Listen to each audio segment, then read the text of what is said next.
vamos a hacer un pequeño resumen de cómo fue en la conferencia anterior. Se hablaron de muchas cosas, llegamos a algunas conclusiones, vamos a repasarlas. Por ejemplo, las especies de árboles antediluvianos son las mismas especies que las actuales expuestas a condiciones ambientales diferentes y una posible diferenciación por clima posterior al diluvio. Los continentes se movieron muy rápidamente, quizás como expone la teoría de las hidroplacas. El arca de Noé flotó, fue llevada por las corrientes y reposó cerca de la tierra donde fue construida. Quizás fue construida cerca del Edén, al este.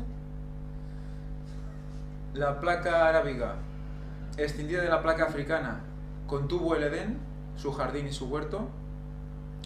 El ciprés estuvo en la placa arábiga, Sinaí, antes del diluvio, igual que lo estuvo después. El arca de Noé fue hecha de ciprés, un ciprés de clima semitropical, quizás similares a las actuales secuoyas. Todo eso lo vimos en la conferencia anterior, lo podéis repasar cuando queráis, está subida. El arca, el Edén, el arca de la alianza, la vida de Jesús, el éxodo, el centro de la vida política, religiosa y militar actual, el nombre de Dios, todo está en este centro del mundo, en la placa arábiga, donde estuvo el centro de la creación del hombre. Eso es un pequeño resumen de algunas pinceladas de lo que vimos en la conferencia anterior. Y hoy vamos a seguir con una noticia, un artículo que me envió un compañero, al cual aprecio muchísimo y que nos nutre siempre de noticias fantásticas. Y este artículo dice: descubren reservas masivas de agua dulce bajo los océanos. Si leéis esto y no habéis visto la conferencia anterior o no sabéis nada de la teoría de las hidroplacas, pues os quedaréis un poco como igual, ¿no? Bueno, hay agua y ya está. Pero si recordamos la teoría de las hidroplacas en la que se explica que debido al diluvio el agua fluye de la tierra hacia arriba, igual que Elena White comenta, y que las placas tectónicas se deslizan sobre esta agua hasta ir rápidamente a chocar unas con otras, pues ahora, sabiendo esto, vamos a leer lo que dice aquí. Científicos australianos han descubierto reservas masivas de agua dulce bajo las plataformas continentales, incluyendo las costas de Australia, China, Norteamérica y Sudáfrica. Sería una fuente imprescindible de agua potable, advierten. El volumen estimado de las reservas halladas es de, y tomad nota y hacer números, a ver si os salen las cuentas, 500.000 kilómetros cúbicos. Haceros una idea, 1 kilómetro cúbico es un cubo de 1 kilómetro por kilómetro por kilómetro. Eso es 1 kilómetro cúbico. Pues 500.000. O sea, Es serían decir, como 500.000 dados, ¿no? dados de agua de kilómetro. Sí, sí. Es que, no sé, impresionante. Sometidos a presión, ahí. Bueno, es decir, centenas de veces más grande que la cantidad total de agua subterránea sacada en los últimos 100 años. Según el estudio publicado en la revista Nature. Si no sabemos nada de la teoría de las hidroplacas, nos quedamos, bueno, qué guay, ¿no? Interesante. Pero si no, ¿no será esto un remanente del agua que hizo mover las placas en el momento del diluvio? Es impresionante. Es que, además, que venga esta noticia justo ahora, es impresionante. Muy bien. Los investigadores examinaron los estudios científicos del fondo marino realizados anteriormente y las investigaciones realizadas con fines de explotación de petróleo y gas. Ellos buscaban petróleo, Salió encontraron agua. Las reservas subterráneas, pero es interesante que busquen petróleo, porque el petróleo se busca en un cierto estrato, normalmente el Cretácico, porque es donde se cree que se formó gran cantidad de petróleo. Y justo ahí donde creen que se formó ese petróleo resulta que hay agua. Por lo tanto es de la época del diluvio. del diluvio. Las reservas subterráneas se crearon tras la absorción de agua pluvial, cuando el nivel del mar era mucho más bajo que ahora, con el fin de la última edad de hielo. Las reservas se taparon con el agua procedente del derretimiento de los glaciares que formó los océanos, como conocemos hace unos 20.000 años, eso de todos conocido. Sin embargo, el agua de estas reservas se mantuvo dulce, protegida por láminas sedimentarias. O sea, una vez más nos vienen a decir, en lenguaje bíblico sería el agua que había arriba en forma de vapor probablemente se desploma, evidentemente no era agua salada, más el agua que había justo también debajo de la superficie tampoco era salada, y termina habiendo pues esta gran cantidad, lógicamente. Y que pueden ser incluso reminiscencias, o sea, de que no hubiera acabado de salir toda el agua, que es lo primero que se me ocurrió, que aún fuera restos de ese agua que no llegó a salir. También, no sé. Sí, puede ser. Porque si ya siguen las láminas sedimentarias protegiéndola, puede ser que esas láminas sean originales, no simplemente deposiciones posteriores. Sí, puede ser. O sea que, bueno, para pensar, da para pensar. Pero evidentemente esto los científicos más conocidos no nos lo van a decir. No, evidentemente que no. A pesar de que la explotación de las reservas submarinas sería de alto costo y requerirá de muchas precauciones para no contaminar el agua, o sea que son cámaras herméticas, cerradas, es una fuente muy importante. Según los informes de la ONU, más del 40% de la población actual sufre escasez de agua potable y este número crece constantemente. Muy bien, pues vamos a seguir donde lo dejamos el otro día, que era en la petrificación de la madera. Recordemos que en el Arca de Noé se encontró madera petrificada. Y vamos a analizar por qué se petrifica una madera, para entender si realmente aquello puede ser o no madera petrificada. Si leemos aquí, estos restos de un bosque petrificado, esta es la foto de una madera petrificada, un tronco, se ve claramente que es un tronco petrificado. Esto está en un sitio que es increíble, vemos alguna foto también, donde vemos todos los troncos esparcidos por la superficie, está lleno de troncos de piedra, es brutal la imagen. Te explica un poco aquí cómo produce. La fosilización de la madera es un conjunto de procesos por los que todo el material orgánico ha sido reemplazado por minerales, la mayoría de las veces variedades de sílice, conservando en algunos casos de permeabilización los detalles más delicados de la madera, como las paredes celulares. Eso es detalle.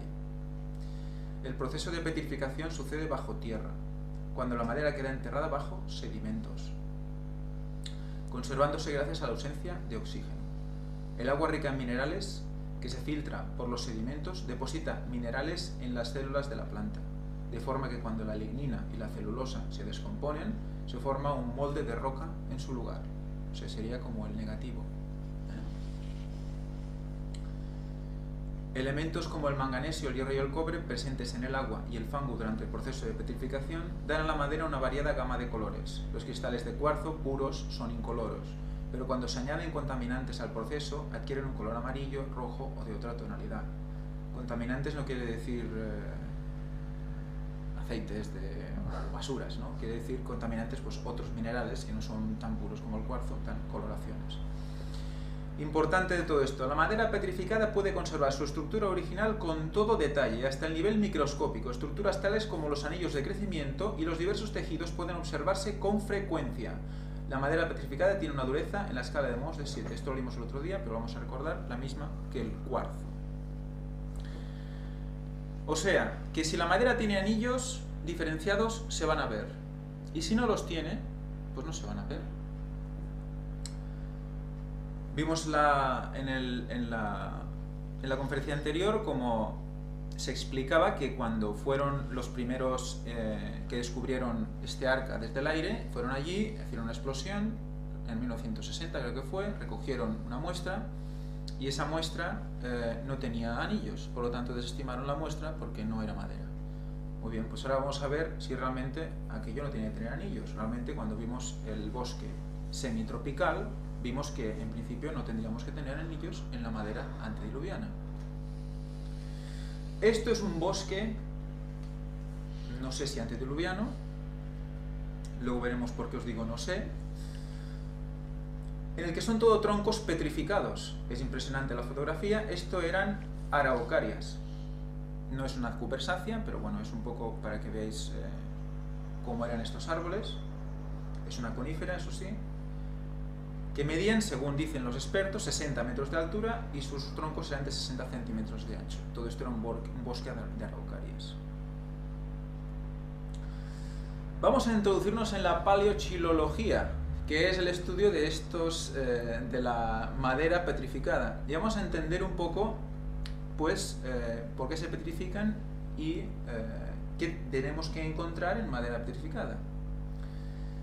Dice, entre los fósiles vegetales del tipo más perfecto es la madera petrificada y constituye uno de los testimonios principales de la vida vegetal existente en edades pretéritas en la Antártica, que es el sitio donde esta gente tiene su centro de estudio.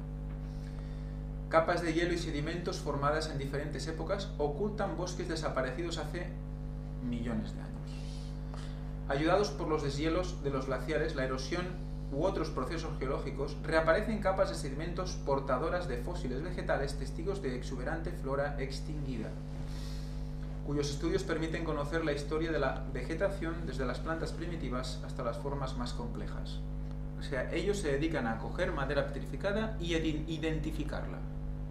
¿Vale? El proceso de petrificación. Comúnmente se cree que las maderas fósiles son rocas con el aspecto externo de árboles, los cuales sirvieron como molde a la lava ardiente que destruyó su interior y luego solidificó, pero esto no es así.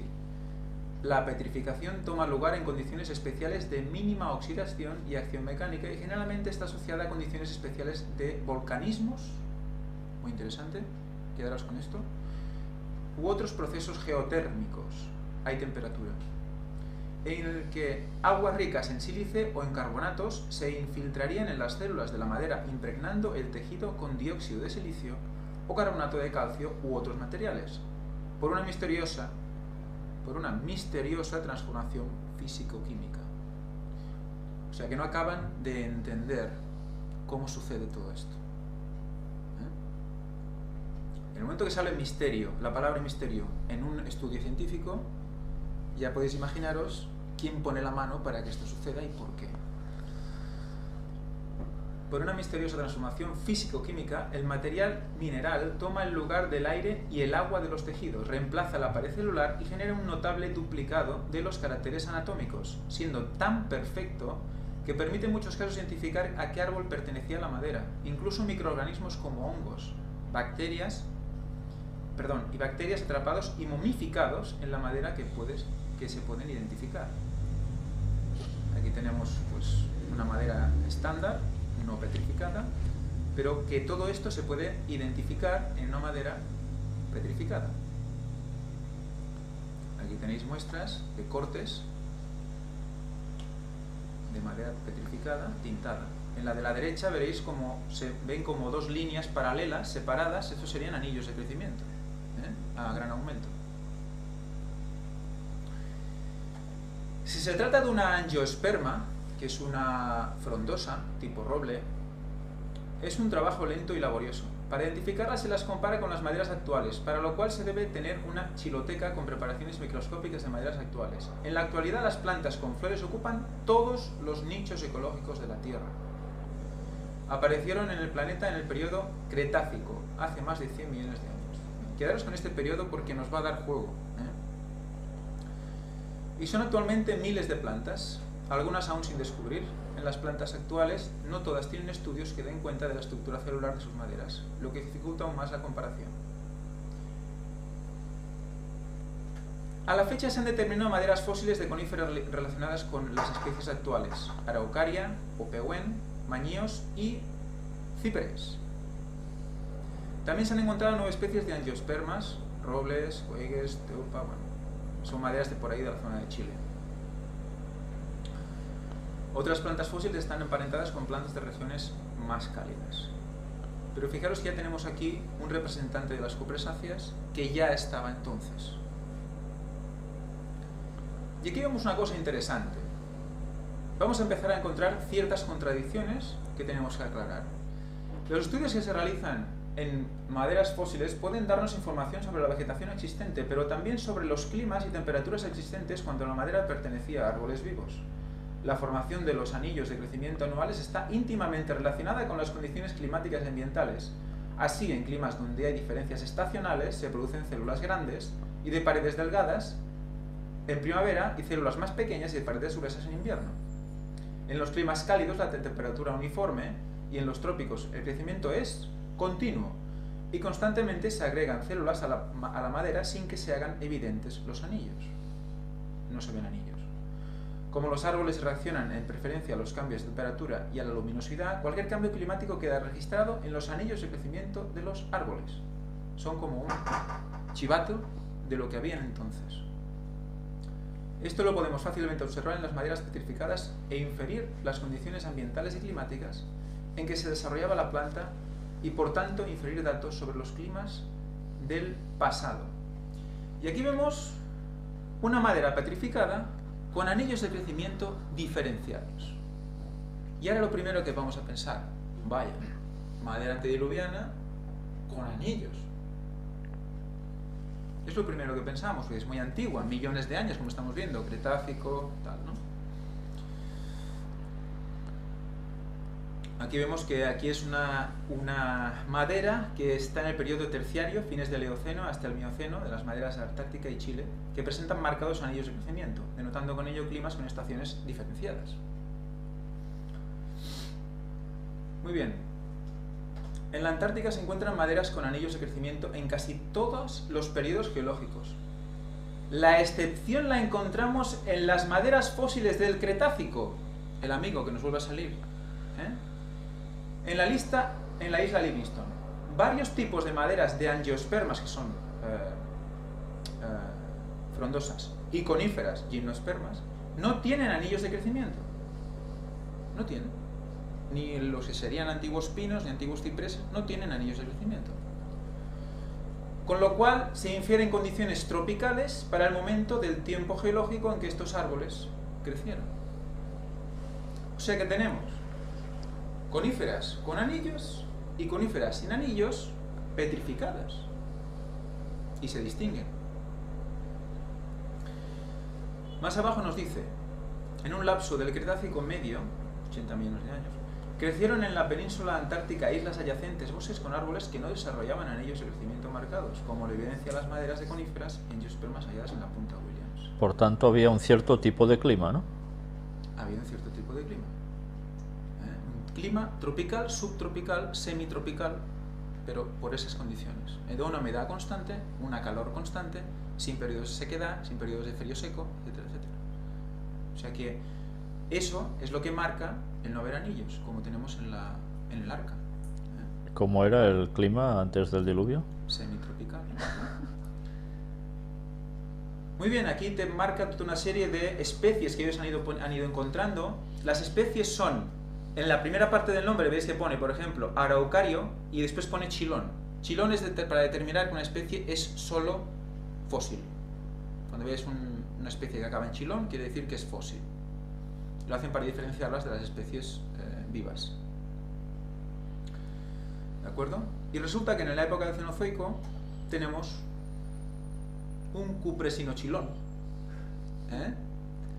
que nos dice que también es una madera petrificada de una especie de cupresácea, que es esto de aquí.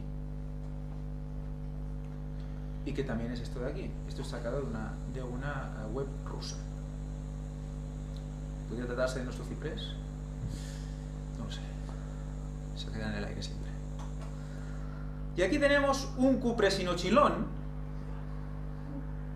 que es simplemente un negativo del cupresinochilón, que está en unas condiciones muy interesantes.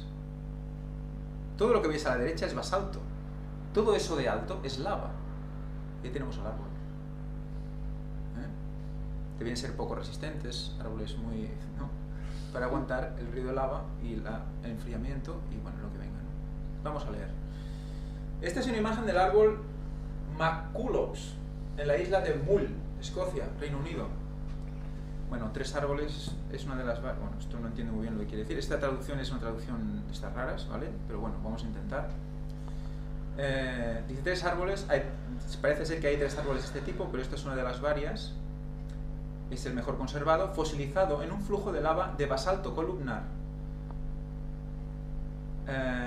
Bueno, el negativo todavía contiene algunos fragmentos leñosos carbonizados, pero por desgracia los geoturistas han ido llevando trozos y ya solo queda el hueco. El árbol ha sido asignado al género Cupresinochilon Y los restos encontrados probablemente representa el último de un bosque que cubría la zona alrededor de 60 millones de años atrás, antes de que los flujos de lava lo asfixiaran. Y estos lo ligan con la apertura del océano Atlántico. O sea que ese árbol se quedó ahí clavado en el diluvio. En el diluvio, cuando se abrió el océano. Los volcanes a tope se enfrían de golpe la lava al tocar el agua y se queda solidificada allí.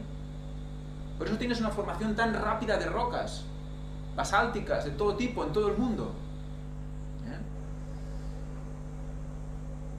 Y una nota, bueno, esto es una recomendación, si alguna vez vais a este sitio no os veis trozos porque si no, nos vamos a quedar sin nada, ¿no? O sea que unos pocos días bastaron para poder generar todas estas cosas. Rápido, rápido. Aquí es otro texto de lo mismo, hablan de este descubrimiento que fue en 1811.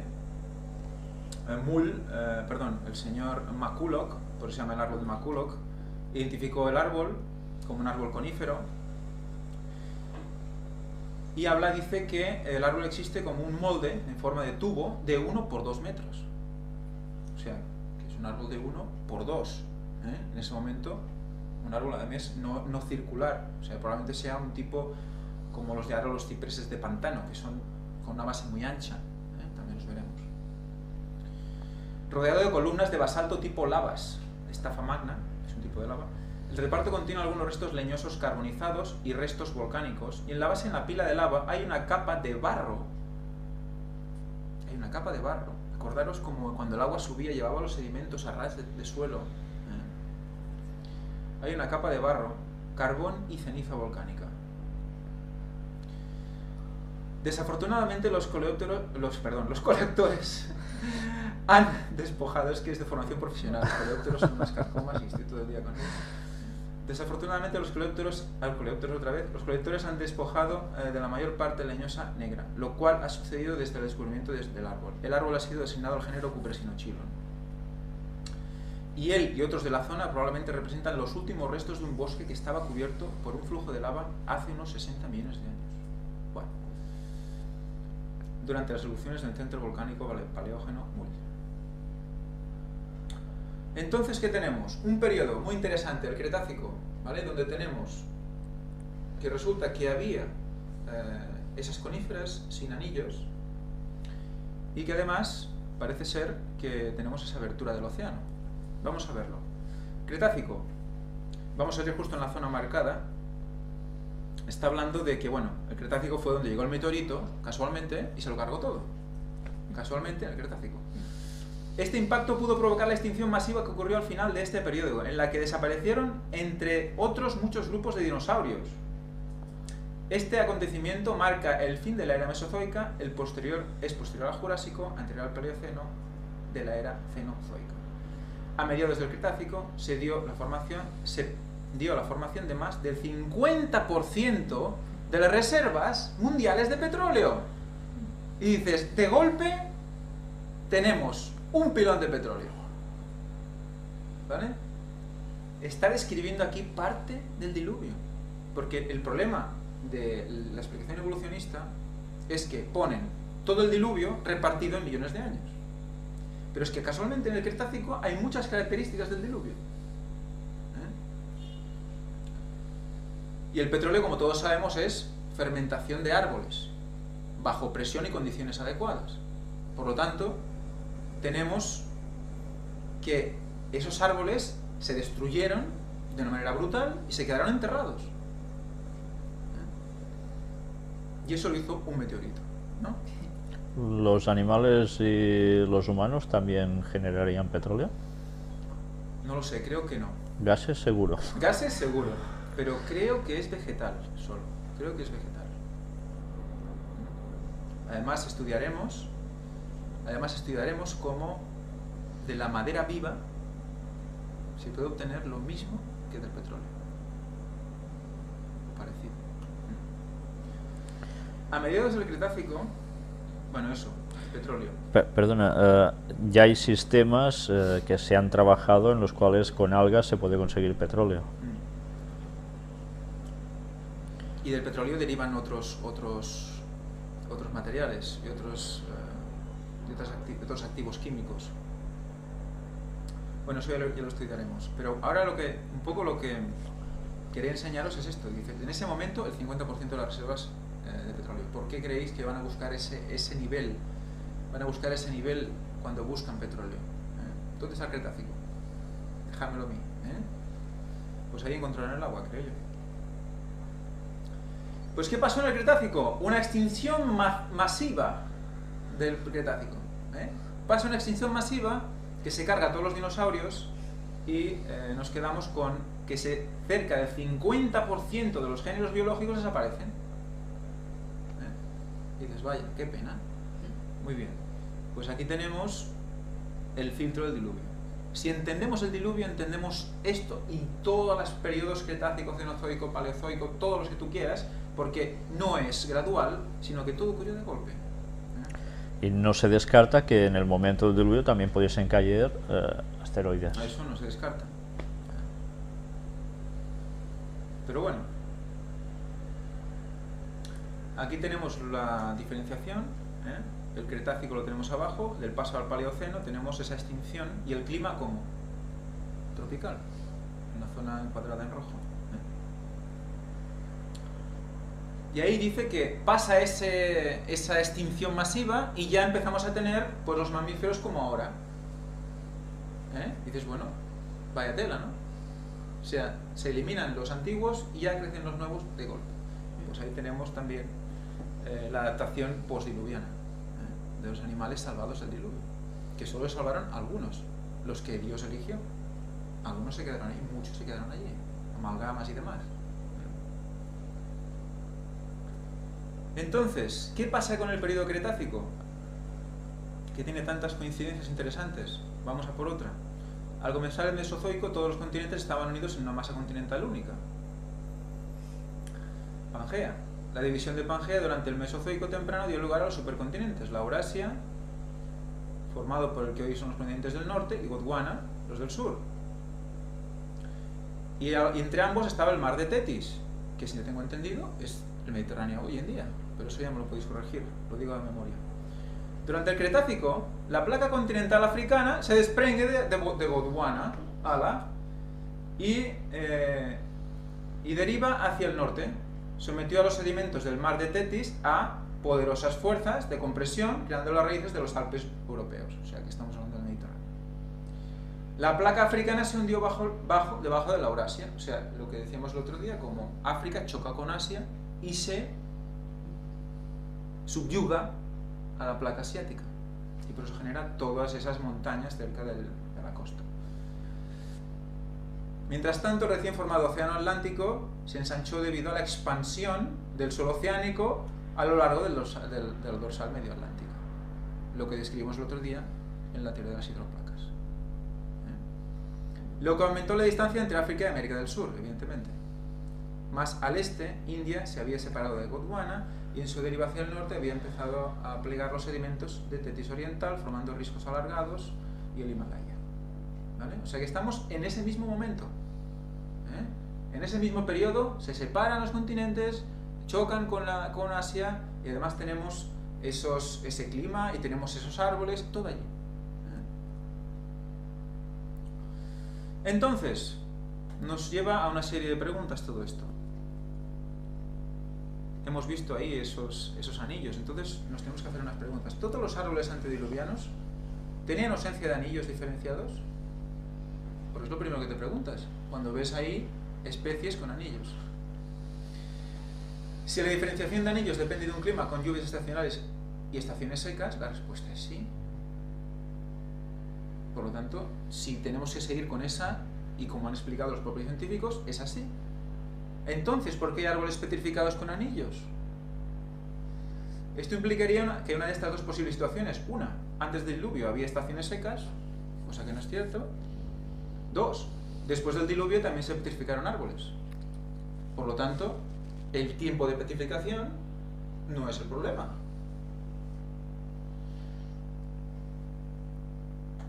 Esto es de lo que hablábamos. Pues vamos a estudiar la siguiente pregunta. ¿Cuánto tiempo tarda en petrificarse la madera? Es lo primero que te viene a la cabeza. Muy bien. ¿Qué nos dice aquí? La madera petrificada intriga a grandes y pequeños. Encontrar una roca en una forma y modelo exacto a la madera trae a nuestras mentes varias preguntas curiosas. ¿Cuándo pasó esto? ¿Cuánto tiempo tomó? ¿Qué causó esta situación? Lo subrayado dice, la pregunta que tiene que ver con el debate de la creación y la evolución se centra en cuánto tiempo toma este proceso. O sea que la base de discusión entre la creación y la evolución está muy centrada en la petrificación de la madera. Fijaros, porque al ser un registro fósil del tiempo y temperatura y ambiente, nos dice mucha información de lo que pasó cuando ese árbol fue creciendo, porque lo absorbía todo, el carbono, absorbía los cambios de temperatura, absorbía sequedad, todo eso queda registrado. Entonces, sin embargo, la idea de que la madera toma millones de años para petrificarse es falsa. Como sucede usualmente con los fenómenos geológicos, este proceso tiene realmente poco que ver con la cantidad de tiempo disponible, sino demanda las condiciones correctas. No hace falta tiempo, sino condiciones. Andrew Snelling ha documentado varios casos en laboratorio y en la naturaleza en los cuales la madera se petrificó en solo unos pocos meses o años. Él también habló del hecho que a Hamilton Hicks se le otorgó una patente estadounidense en el 86 por una mezcla química que puede producir madera que evidentemente tiene todas las características de madera petrificada, incluyendo su apariencia. John Morris comentó que ningún geólogo informado diría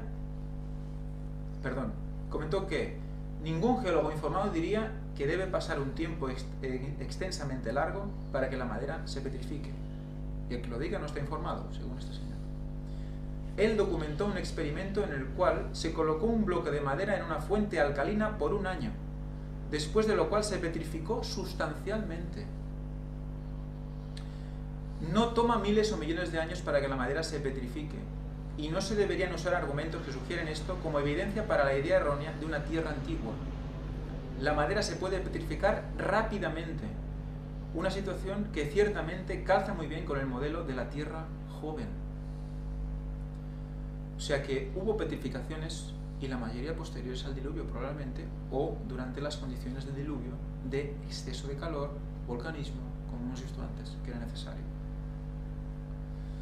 Son las referencias de estos libros que hemos enseñado. Otro artículo muy interesante que ya roza la velocidad punta. Dice, ¿cuánto tarda en petrificarse la madera? Se ha observado que la madera de alder puede petrificarse en un plazo de menos de 36 años bajo condiciones naturales. 36 años. La madera había caído accidentalmente en una corriente de agua de la fuente de agua caliente de Tateyama. ¿Veis? La calentura otra vez. La temperatura alta. En la región central de Japón, el agua de esta fuente caliente, 70 grados, con pH 3, superácida, tiene un alto contenido en sílice, la cual se deposita en forma de gránulos en los huecos de la madera a medida que el agua se filtra en su interior. Los experimentos con algunas piedras de madera que fueron depositadas en la corriente de agua se petrificaron al 40% en 7 años. Se comparó esta madera petrificada con las corrientes de agua caliente con madera fosilizada del periodo Mioceno, varios millones de años según la escala de tiempo uniformalista, y se halló que presentaba el mismo tipo de mineralización, indicando que el mismo tipo de proceso produjo ambas petrificaciones. O sea que una del Mioceno y una de hace 36 años son iguales. ¿Vale? Ahí está la evolución. La mayoría de la madera petrificada en el registro fósil está asociada con depósitos de material volcánico, cenizas. Quedaros con esto, interesante.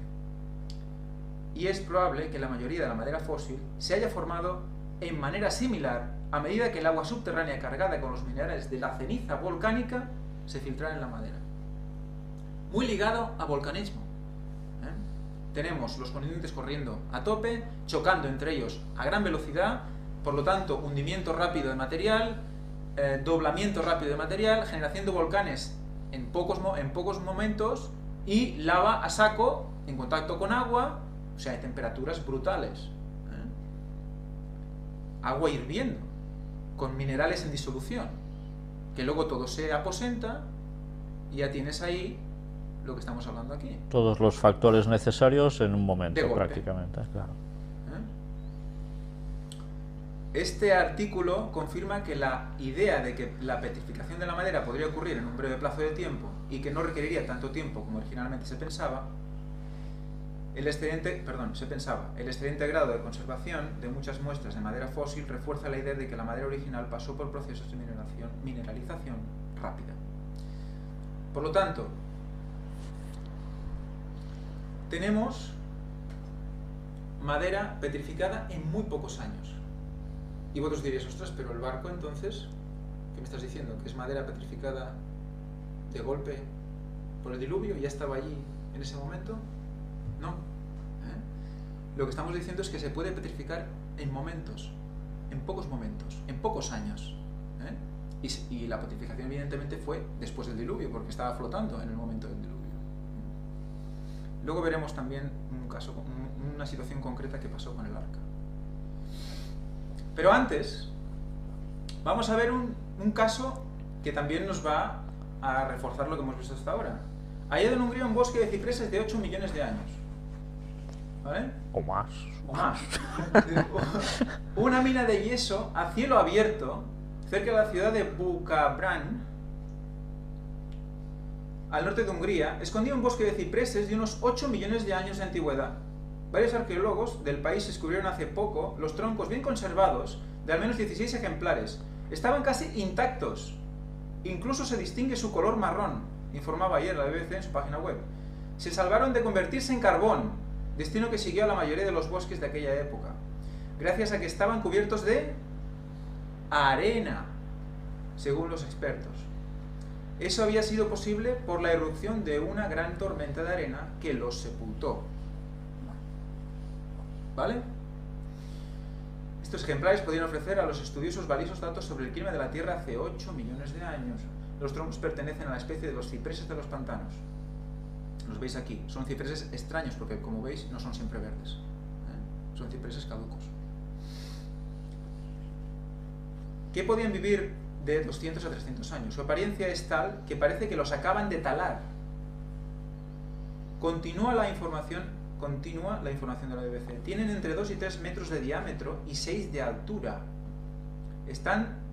Son los troncos partidos, los que tienen estas dimensiones. 6 metros de altura de tronco partido. Y evidentemente, lo que ha dicho aquí, 2 y 3 metros de diámetro del tronco. Unos ejemplares interesantes. Están destapados en el nivel inferior de la mina. Corren el peligro, ahora que se ha retirado el material que los protegía, de convertirse en polvo si no se toman medidas urgentes para su salvaguarda. Estos son las bases de los cipreses que estaban en madera, no petrificados, protegidos con arena. Esto me da a mí una esperanza de encontrar ciprés sin petrificar en el arca, si Dios quiere. Hay muchas condiciones. Aquí veis abajo a la derecha los pies de estos cipreses partidos, como si alguien hubiera pasado una sierra y los hubiera cortado a todos. Y dices, y esto ha pasado en otras ocasiones. Entonces, ¿qué puede venir de golpe horizontal y llevarse todos los cipreses? Vimos como al subir el agua los sedimentos corrían hacia cubrir toda la tierra. ¿Recordáis la imagen de las hidroplacas? Eso se lleva todo lo que encuentra por el camino.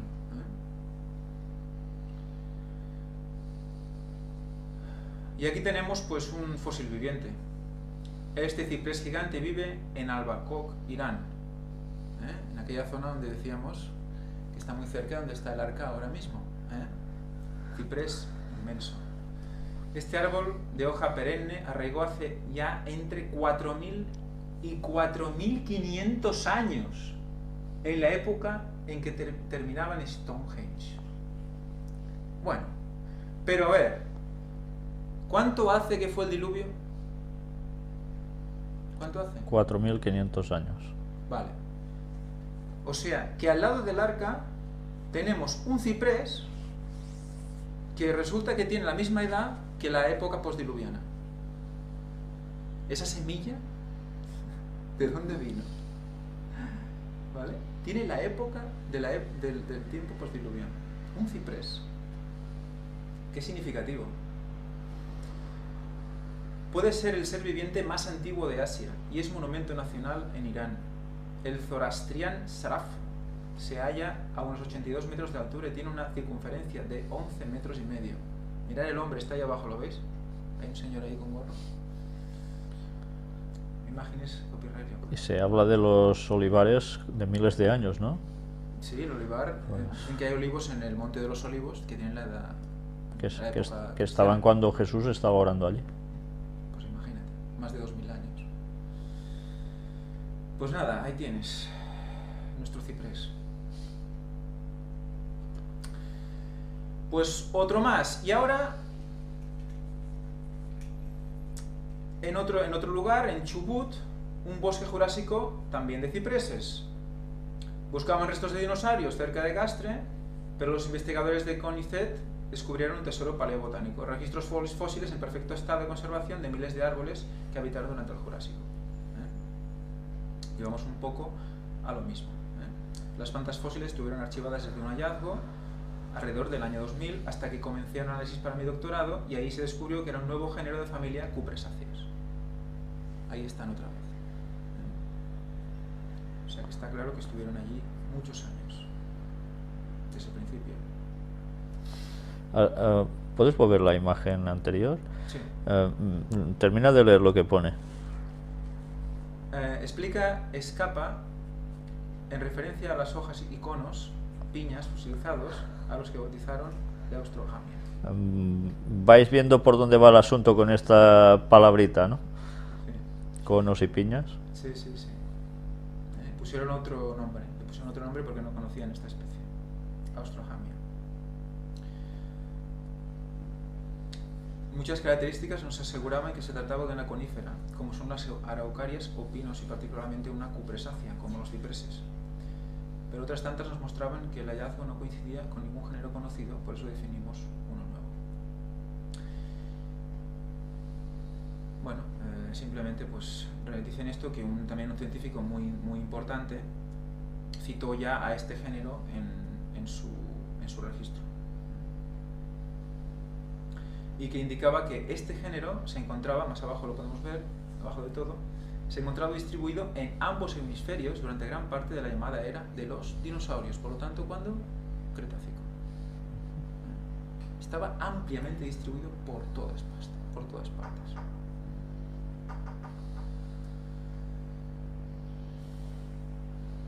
Bueno, es más de lo mismo. Explica un poco, recuerda cómo se mineralizan los árboles. Y ahora vamos al caso del arca, concretamente. ¿Recordáis este esquema? No sé si lo habéis visto alguna vez, está en Art Discovery y en una página muy interesante también, que si queréis os la puedo pasar, en el que se hace una recopilación de toda la información sobre el arca. ¿Vale? El arca, en inicio, cayó, o bueno, se depositó encima de una montaña. Está al lado de Ararat, del monte Ararat, pero no es el monte Ararat, sino son unos montes alrededor. Ahí se posó.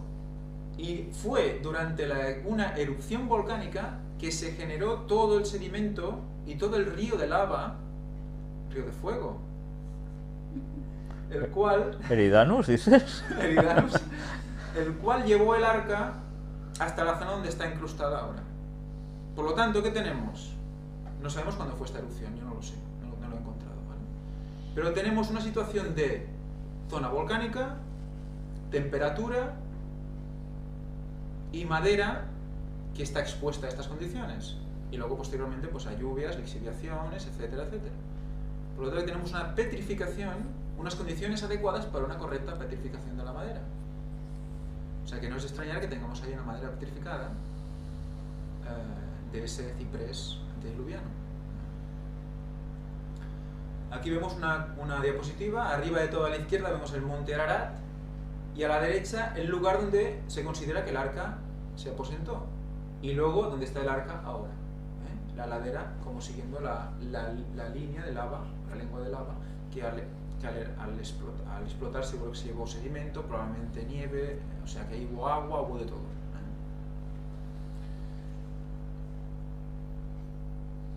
Y aquí más abajo vemos un poco la serigrafía del terreno y vemos el punto donde creen ellos, ese perfil de montaña en la parte inferior, que el arca se aposentó. Esto lo deducen a partir del ancla, de las anclas del arca. Aquí en el dibujo del centro veis como a la derecha se ve el arca durante como las anclas van tocando el suelo. Son unas piedras que colgaban del arca que les servían como para aposentarse cuando el agua se iba disminuyendo.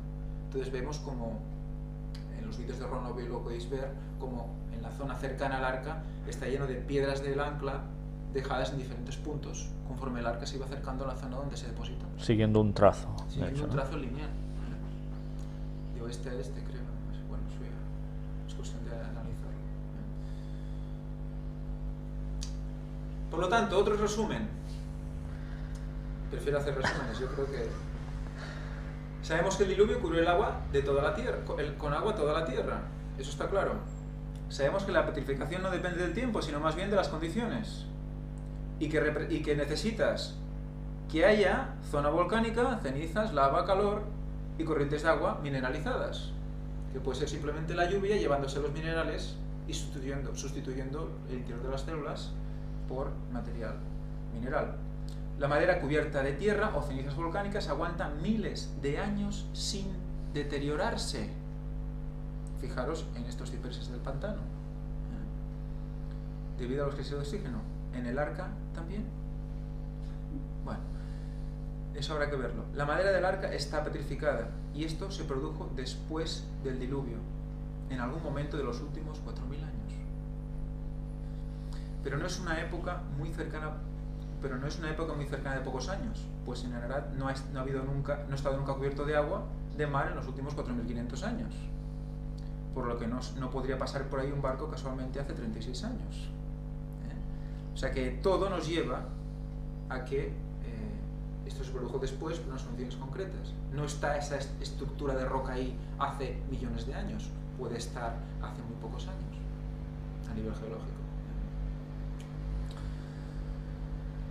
Por lo que se concluye que ese barco, porque tampoco era un barco, sino era un arca que flotaba, llegó allí por el agua del diluvio y se petrificó después.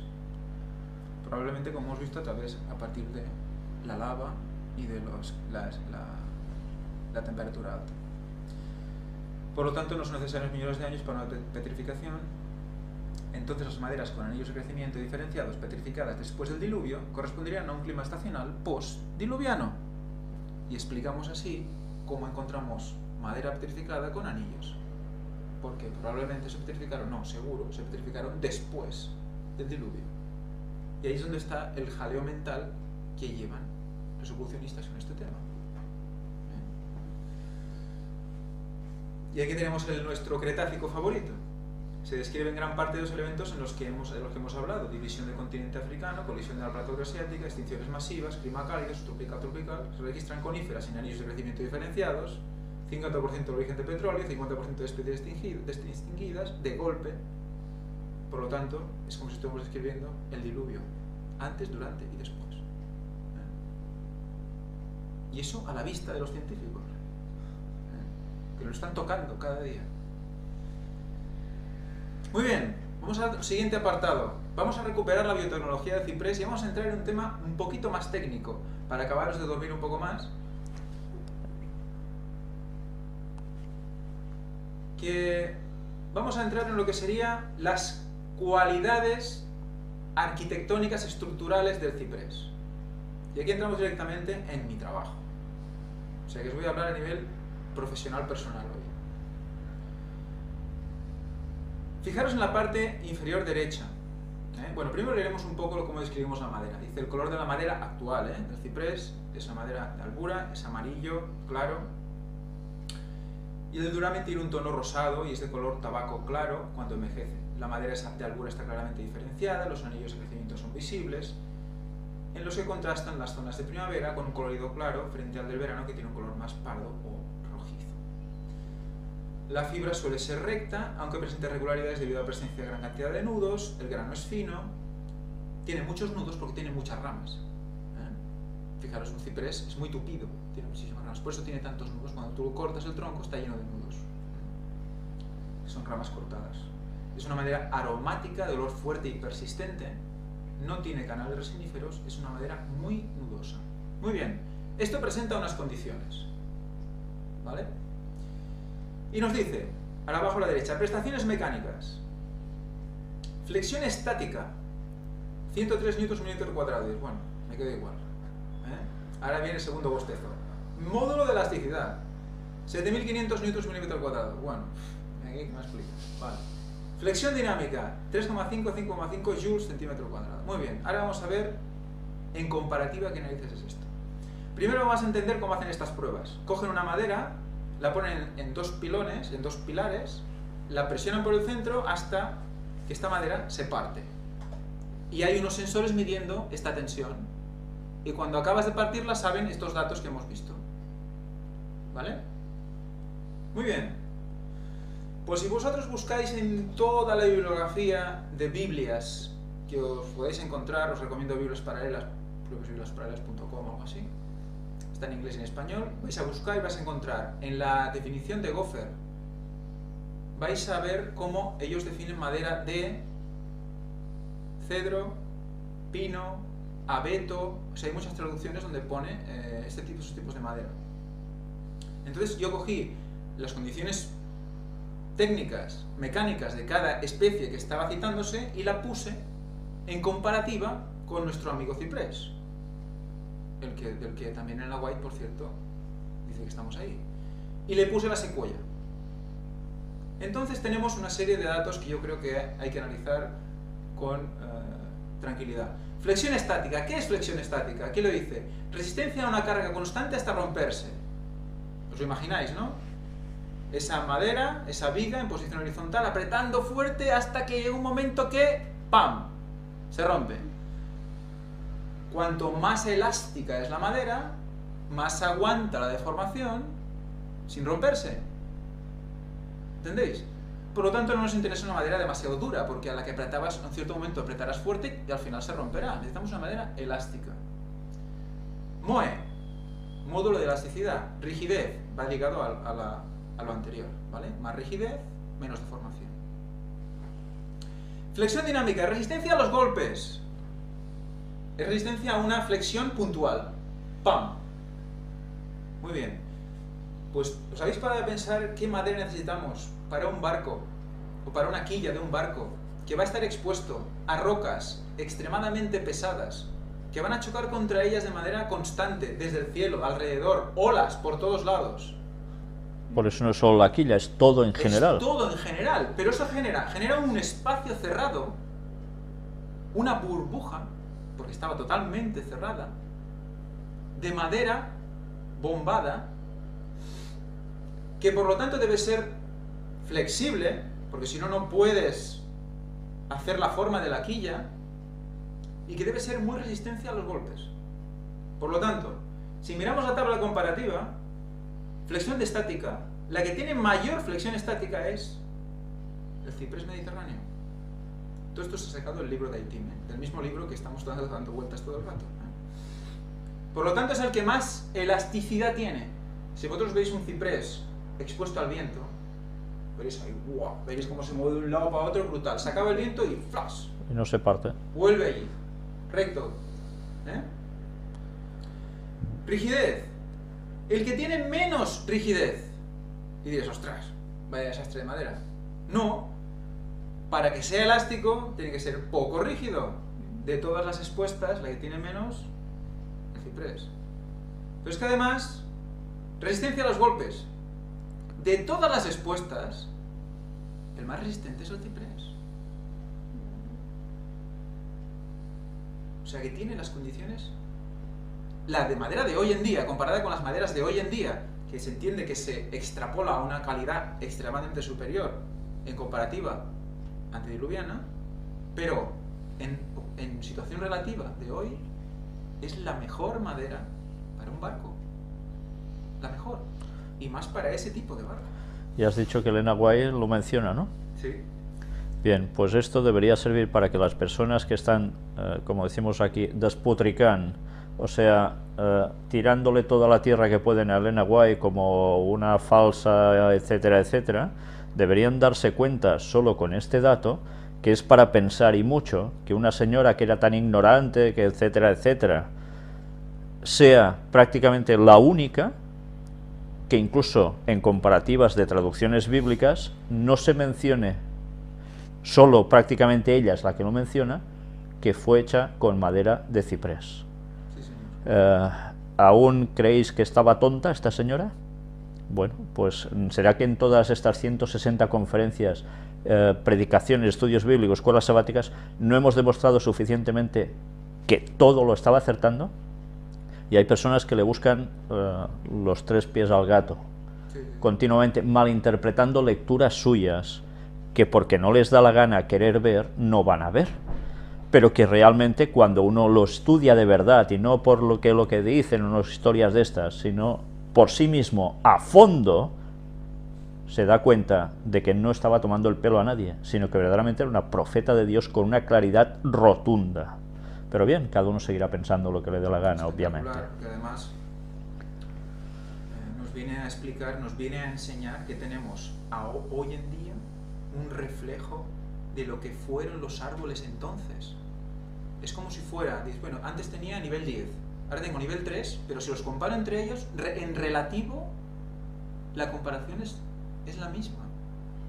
Y tenemos árboles adaptados a otras condiciones, más pequeños, con anillos de crecimiento y tal y cual, pero que su calidad nos denota que el ciprés sigue siendo el árbol adecuado para hacer una nave que resista. Es alucinante. Y esa mujer lo puso en una frase. Y hoy necesitamos conferencias de 3 horas para demostrar que eso es así. Y ella, Dios se lo dijo y punto. Este es nuestro ciprés mediterráneo, eso sí.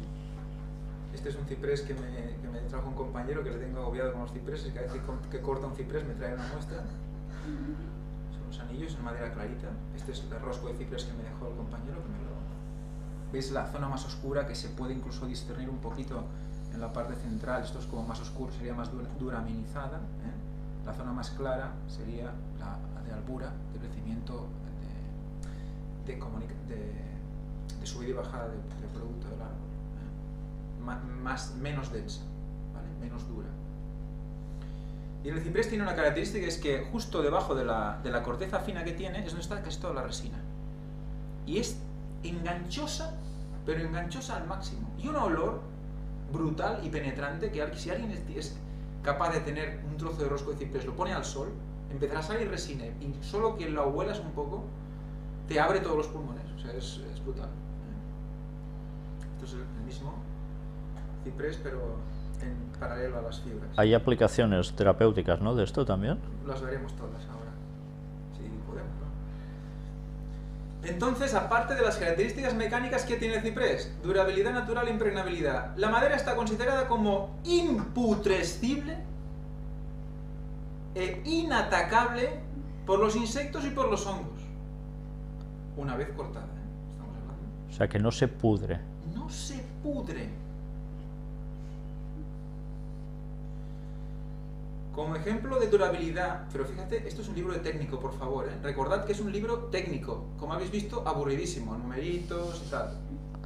Ejemplo de durabilidad de esta madera, que se suele citar la puerta de Constantinopla. No hay ninguna otra madera que tú veas cosas de este tipo. Colocada en tiempos de Constantino el Grande, que se hallaba en perfectas condiciones de uso, 1100 años después. Estamos hablando de madera muerta, ¿eh? Una vez cortada, ¿de acuerdo? Impresionante. Al aire, ¿eh? Esto es ahí, al aire. Esta es la puerta principal de la Basílica de San Pedro, Ciudad del Vaticano. Alma de ciprés y recubierta de bronce. ¿Bronce bruñido? No sé. Se habla de una antigüedad de 1200 años. Y dices, ¿a quién están copiando estos? Vamos a ver a quién copiaban. En referencia a la construcción del templo de Salomón dice: pero las dos puertas eran de madera de ciprés. Las dos hojas de una puerta giraban y las otras dos hojas de otra puerta giraban también. ¿No habrá una cierta imitación, quizás? No. Primera de Reyes 6:34. Muy bien, y ahora seguimos con este libro que a mí me encanta, me lo voy a enmarcar. Bueno, quizás convendría recordar ahora, cuando presentamos en esa anterior conferencia, cómo el Templo de Salomón, de hecho, es la forma también en el que el Vaticano se quiso estructurar, ¿no? Y las puertas, por tanto, sería una vez más lo mismo. Claro, ¿por qué no? Una copia. Una copia, brutal. Esto, tened en cuenta, esta conferencia la preparé, estas diapositivas las he preparado hace quizás un año. No sabíamos nada del tema de Salomón, los templos, el cuerpo, ni idea. O sea que esto que estamos viendo ahora es una coincidencia posterior. Parece hecho queriendo, pero no ha sido hecho queriendo. Ahora tocaba. Dios ha dicho que ahora toca. Muy bien. Aplicaciones de la madera de ciprés. Carpintería exterior, carpintería interior, chapas para recubrimientos decorativos, aspecto rústico, tornería, taracería, escultura, chapas para la fabricación de guitarras y construcción naval. Y ahora vais a ver otro texto que dices, ¿esto qué hace aquí, en este libro? Actualmente se utiliza en plan ornamental, como setos y como barreras cortavientos. Fue la madera de conífera más utilizada en la antigüedad. Abundan las referencias sobre su utilización en la construcción del Arca de Noé. En el Templo de Salomón, junto a la de cedro, y en la construcción de arcas funerarias por los egipcios. ¿Qué simbología le daban al ciprés los egipcios? Lo veremos también. Los romanos y los griegos grababan sus documentos y sus leyes en tablas de ciprés como signo de permanencia. Porque no se pudría ni se degradaba, como grabadas en la roca. Todos los pueblos mediterráneos la utilizaron para construcción naval. La flota del Éufrates de Alejandro Magno empleó ciprés de Chipre y de Fenicia. Los turcos utilizaron esta madera en plan masivo para construir y renovar sus naves. Dijeron, trae para acá, esto es genial para flotar, esto es genial para luchar, resistente a los golpes, en una época que no había bombas. En los abordajes, cuando había impacto de una nave con otra. De piedras, choques. Claro. ¿No? Debido a su gran durabilidad natural, ya que bajo el agua, fijaros, bajo el agua, su duración es prácticamente ilimitada. Ojalá haya aquí debajo del arca un pedazo de acuífero ilimitada. Se utiliza en construcción naval, pilotaje y como soportes de vides. Vides son viñas, ¿no? Antiguamente la resina de ciprés se quemaba en pebeteros y su aceite tenía usos terapéuticos. Eso lo veremos ahora también. Vamos a hacer una pequeña pausa para cambiar el CD y seguimos. No se vayan todavía, ahora hay más. Muy bien, pues aquí tenéis un ejemplo de lo que sería un barco griego de la flota de Alejandro Magno. Aquí tenéis la disposición del barco, como es un barco. Fijaros en esos extremos del barco, muy interesantes. El otro día vi Ben-Hur y los romanos también lo llevaban. Es muy interesante. Bueno, pues ahí lo tenéis, la flota del Éufrates. Y aquí vemos otra vez la comparativa, pero desde el punto de vista de degradación por agentes bióticos, o sea, pudrición, termitas, carcomas, etcétera, etcétera, etcétera. Muy bien. Si ponemos otra vez todos los árboles, vais a ver una serie de descripciones. Poco durable, sensible, resistente, muy resistente. ¿Pero qué nos dice el ciprés? Imputrescible. Eso está escrito técnicamente, o sea, no hay otra madera comparándola que ponga imputrescible. Pone muy resistente, durable, resistente. O sea que estaríamos en el top de lo imputrescible. Hongos cromógenos que son superficiales.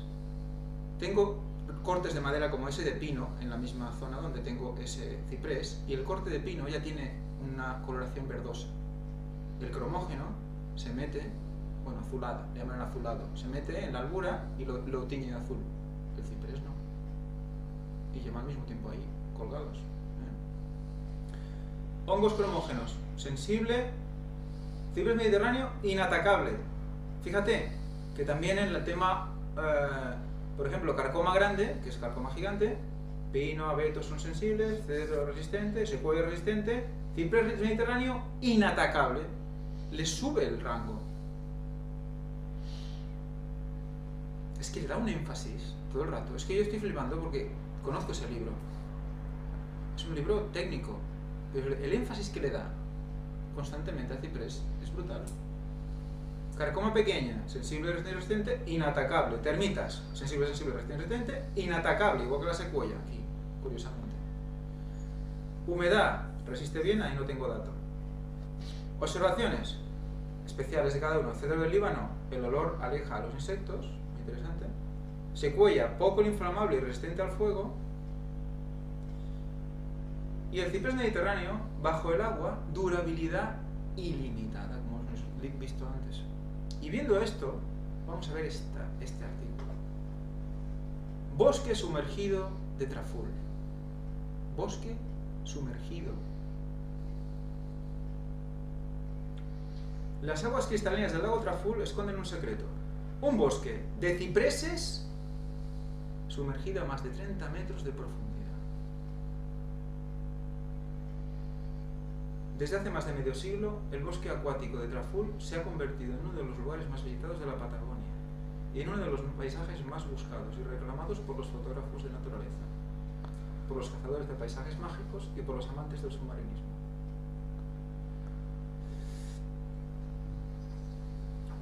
Aquí explica pues, que hay diferentes bosques acuáticos, como las algas del Atlántico, de 80 metros de altura, brutales, pero nunca un bosque vivo, ¿eh? No son maderas que están ahí, no, bosque vivo. Aquí tienes un ejemplo de las algas del Atlántico, ¿no? ¿Cómo se formó este bosque? La flora que encontramos en los alrededores del lago, en sus montañas, en sus laderas, es la típica de un paraje andino patagónico. Se conforma de ciprés, que en este caso es Austrocedrus, haya antártica, roble blanco, etc. El culpable de que algunos cipreses cambiaran la superficie por el fondo del lago fue el terremoto que sacudió fuertemente la zona en el año 1960. Como consecuencia del seísmo se produjo el desmoronamiento de una ladera llena de cipreses que se sumergieron en el lago. Aunque resulte extraño, estos árboles echaron raíces. Y a día de hoy todavía sobreviven más de 60 ejemplares que han cambiado la montaña por la vida submarina. Fijaros la magia del ciprés, de las cupresáceas. ¿Qué magia tienen? Sobreviven a todo, en cualquier lugar. Aunque resulte extraño, bueno, fuera. Además, sabiendo que el ciprés es una de las especies vegetales más longevas que se conoce, su madera es extremadamente resistente, podemos pensar que a este bosque le queda mucho tiempo por delante. Y ahora vamos a ver dos vídeos. Ahora hemos visto la resistencia al agua, pero de una manera brutal, sumergidos. Vamos a ver dos vídeos y al final de ellos hablamos.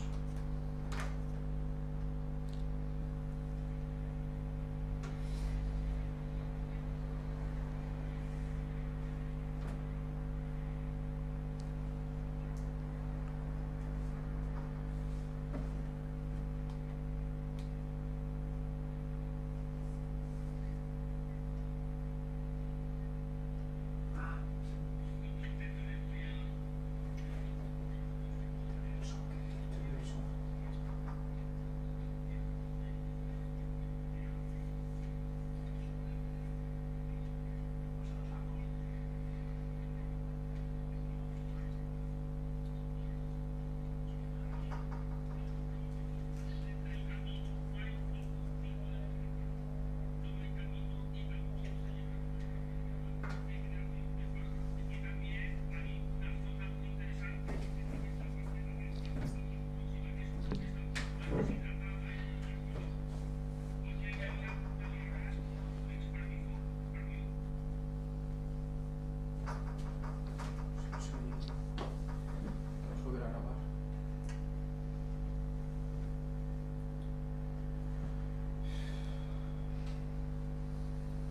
No hay ningún tipo de protección, no hay camino y tampoco se lleva un trabajo de creación de faja. Y también hay una zona muy interesante, porque si veis la parcela, hay una zona más próxima que es está un poco más deshidratada, ¿de acuerdo? Porque ahí había un aliagar, un Ulex parvifolius, allá al final, Es más ancho.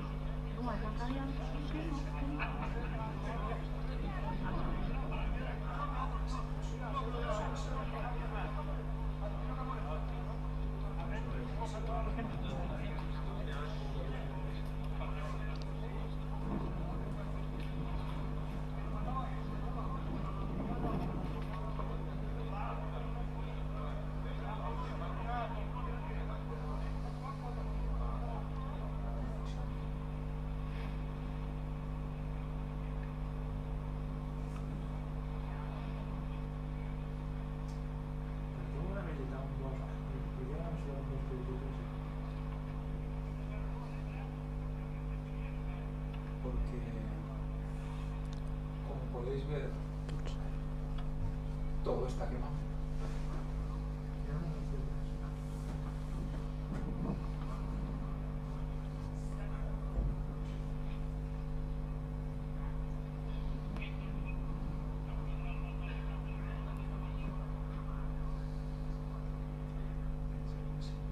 ¿cuál es un ciprés?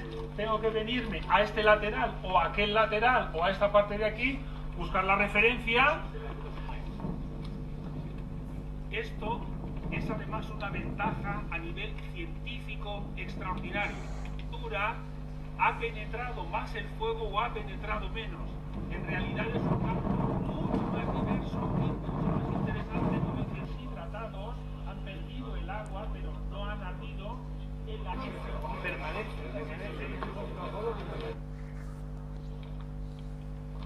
Es un caso espectacular, no saben exactamente por qué esto ha sido un incendio. Determinadas zonas que son tanto en las zonas que se han buscan a científicos de todo el mundo y se pueden entrar. Así. Si tú usas un lateral, muchas veces la planta no tiene dominancia. Es un problema. The tree produced the flowers mainly here. Why? Because this is the part of the tree that is has more humidity because it's closer to the trunk.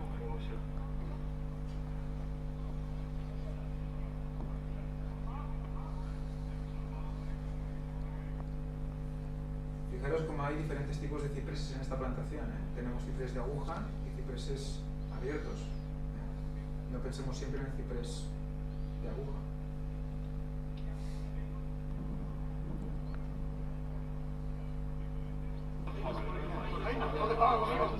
Está el pino quemado, el ciprés al lado. Ahí está. Estos cipreses tan finos son espesamente hechos así. Este es el momento del incendio. Arrasó todo esto.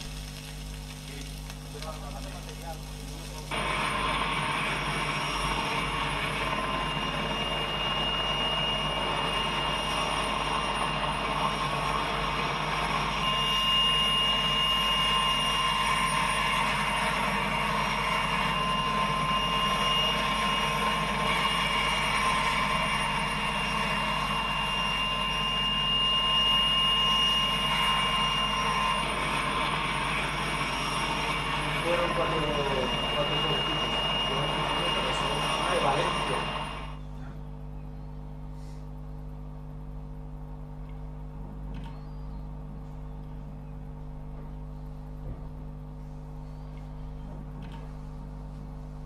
Esto es alrededor.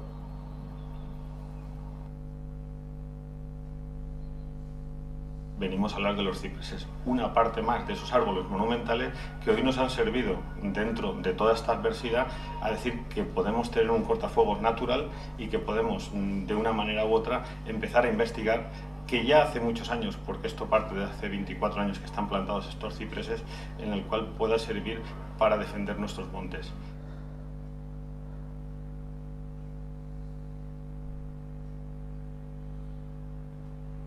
Un caso como este, pues la verdad es que se produce pocas veces, en el que un incendio de gran potencia pues pase sobre una parcela de estas características, no se dan muchos casos, y que además los cipreses tengan ya también una edad y un tamaño para que puedan hacer frente. Lógicamente, si fueran mucho más pequeñitos, aunque fueran los mismos, pues no hubieran podido comportarse de esta manera, ¿no? Entonces, la repercusión a nivel internacional ha sido completa y tenemos a centros de investigación pues de todo el mundo interesados en desvelar qué es lo que ha ocurrido aquí, y hoy precisamente nos hemos reunido aquí para entre todos aprender y tratar de saber un poco más. Primero estará formado por unas variedades determinadas de ciprés, porque lo que estamos buscando es que se forme una cortina, y no es lo mismo una cortina que forman los cipreses cuando son columnares como cuando son horizontales. Y luego también estamos estudiando la franja, lo ancha o lo estrecha que pueda ser en función de los riesgos específicos para el fuego que se presenten en cada caso y en cada situación. Hay expertos, como tú bien dices, que vienen de países muy lejanos a contarnos situaciones similares a las nuestras que se han producido en sus países, otros ponentes que vienen a contarnos los primeros datos de laboratorio que confirman lo que ha ocurrido a escala real en nuestra parcela. Y no se trata de poner cipreses por todos los bosques, sino hacer unas plantaciones en zonas estratégicas de las florestas para ayudarnos en ralentizar los incendios en algunas zonas y poder apagarlos mejor.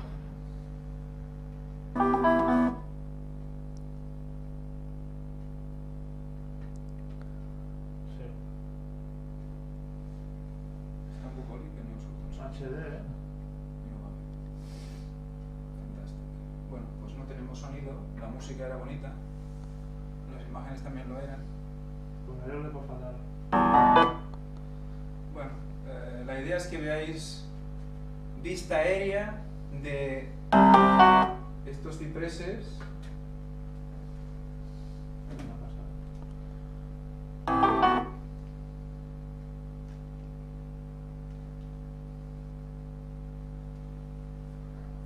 Cómo están rodeados de zona quemada, incluso con espacios superiores. Porque decía, no, es que hay un camino alrededor, pero es que hay espacios entre árboles quemados superiores a los espacios que hay entre los cipreses. Y a los espacios que hay entre los cipreses y el resto. Y se ha quemado todo y los cipreses están ahí. Por lo tanto, están valorando la posibilidad de que estos cipreses sean barreras naturales contra el fuego. Cortafuegos, ¿no? Cortafuegos. O sea que hemos visto lo que hace el ciprés en el agua, la cupresácea en el agua, contra el fuego también. Y ahora veremos más cualidades del ciprés. Pero, ¿estás diciendo que un ciprés no se puede quemar? No, sí que se puede quemar. Es el grupo lo que impide el paso del fuego. Y eso tiene una simbología muy bonita, que más adelante hablaremos. O sea, todos juntos impiden que el fuego se los coma, digamos. Cuanto más juntos, mejor. Cuanto más tupido, cuanto más entrelazado todo, mejor. Nosotros no. Ahí vamos. O sea,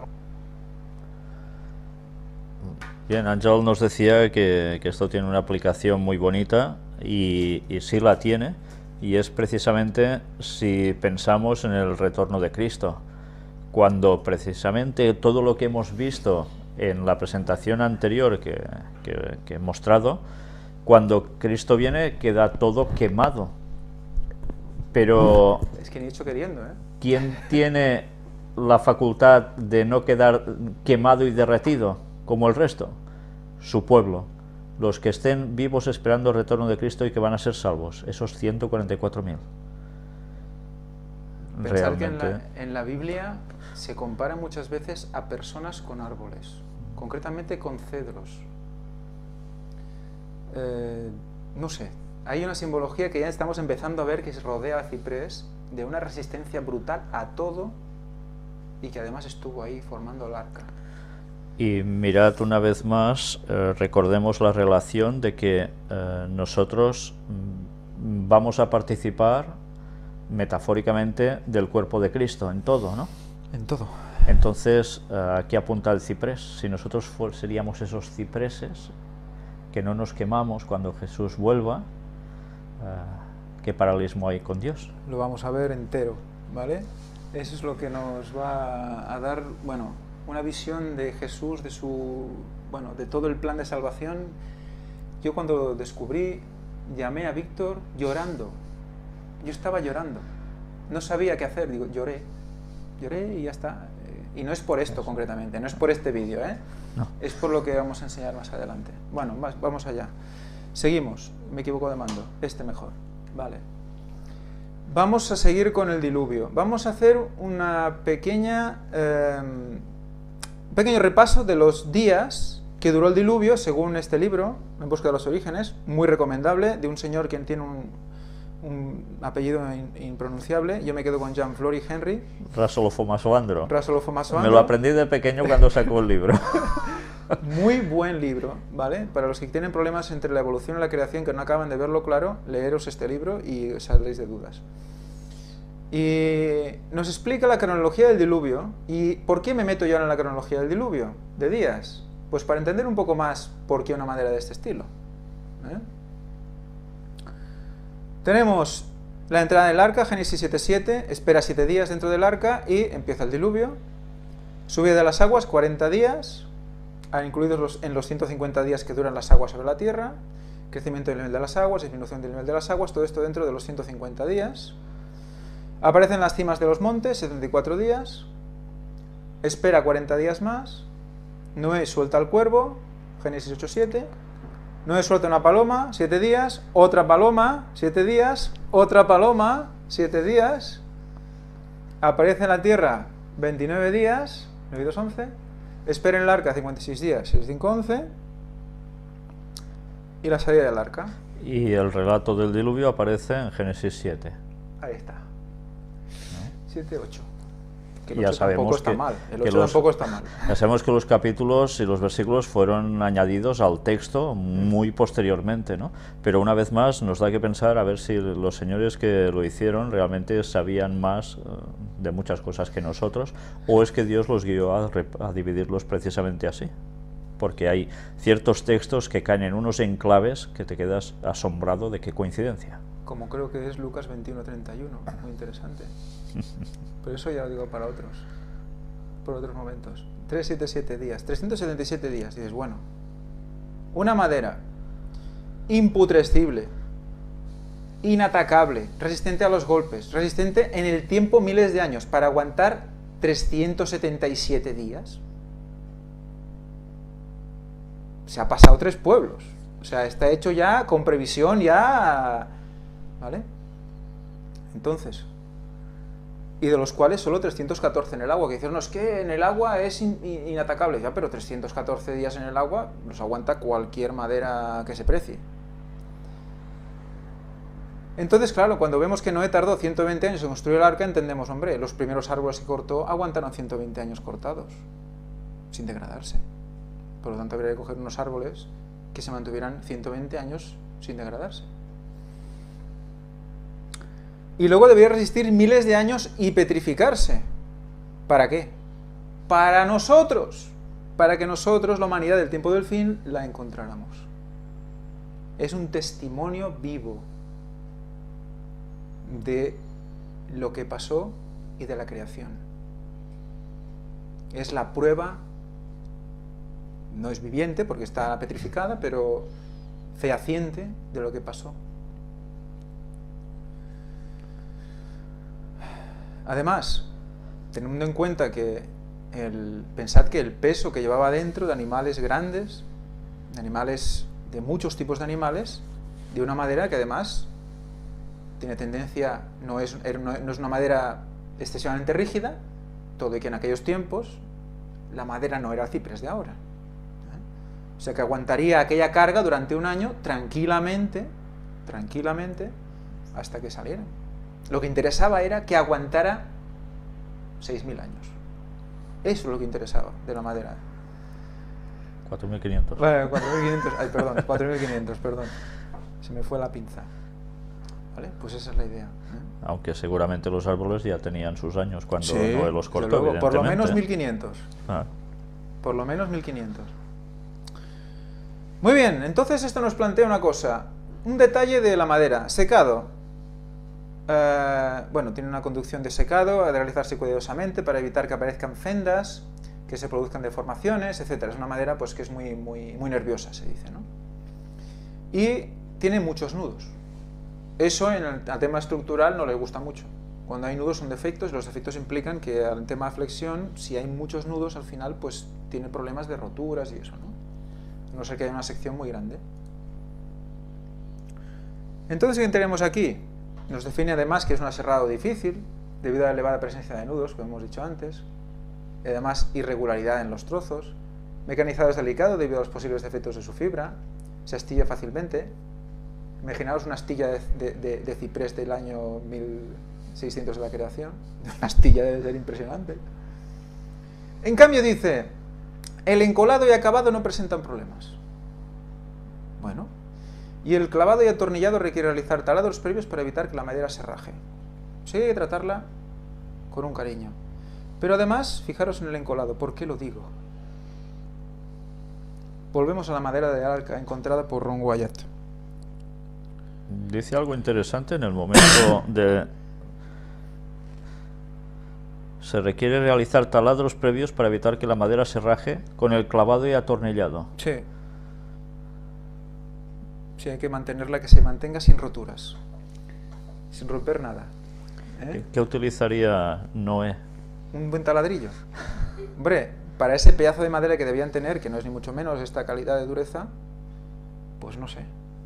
Pero clavar clavos en esa madera, ¿con qué martillo lo harían? También. Los tornillos que vimos en el vídeo de Ron Wyatt, no sé si lo vimos en este o ya lo vimos en su momento, eran más grandes que la mano, las cabezas de las tuercas. También era gente grande. Claro, también. Las herramientas debían ser grandes también, a no ser que lo roscaran con la mano, que eso ya debería ser brutal, tipo Increíble Hulk.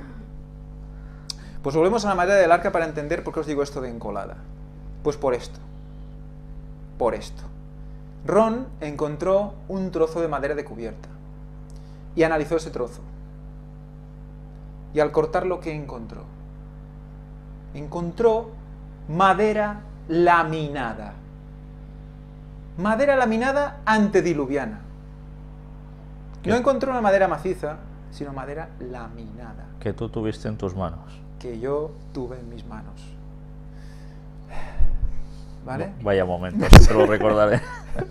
Yo lo estuve mirando, me la estaba mirando y decía, ¿estoy aquí o no estoy aquí? La sensación en aquel momento fue extraña. Después te das cuenta de cosas. Después vas pensando, bueno, he tocado la madera del arca, muy bien. Me lo tengo que decir como 3 o 4 veces porque no te lo acabas de creer, ¿vale? Pero ahí está, la madera.